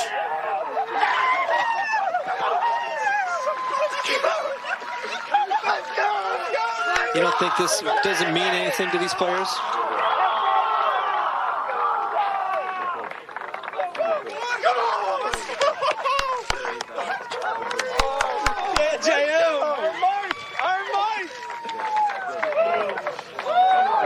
Trey.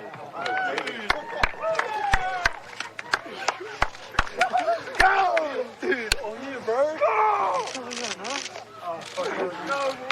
New headwear, boys. New headwear. National champs. How about that? Congratulations. Okay, I can't tell you. For giving us this opportunity.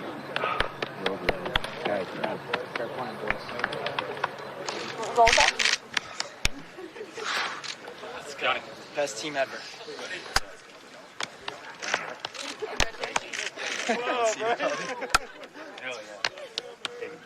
I wanted to make it, but all I could think about was happening. Auburn has captured the national championship, and the winning point delivered by J.M. Butler as he wins his match 2-1 for a 3-2 Auburn win.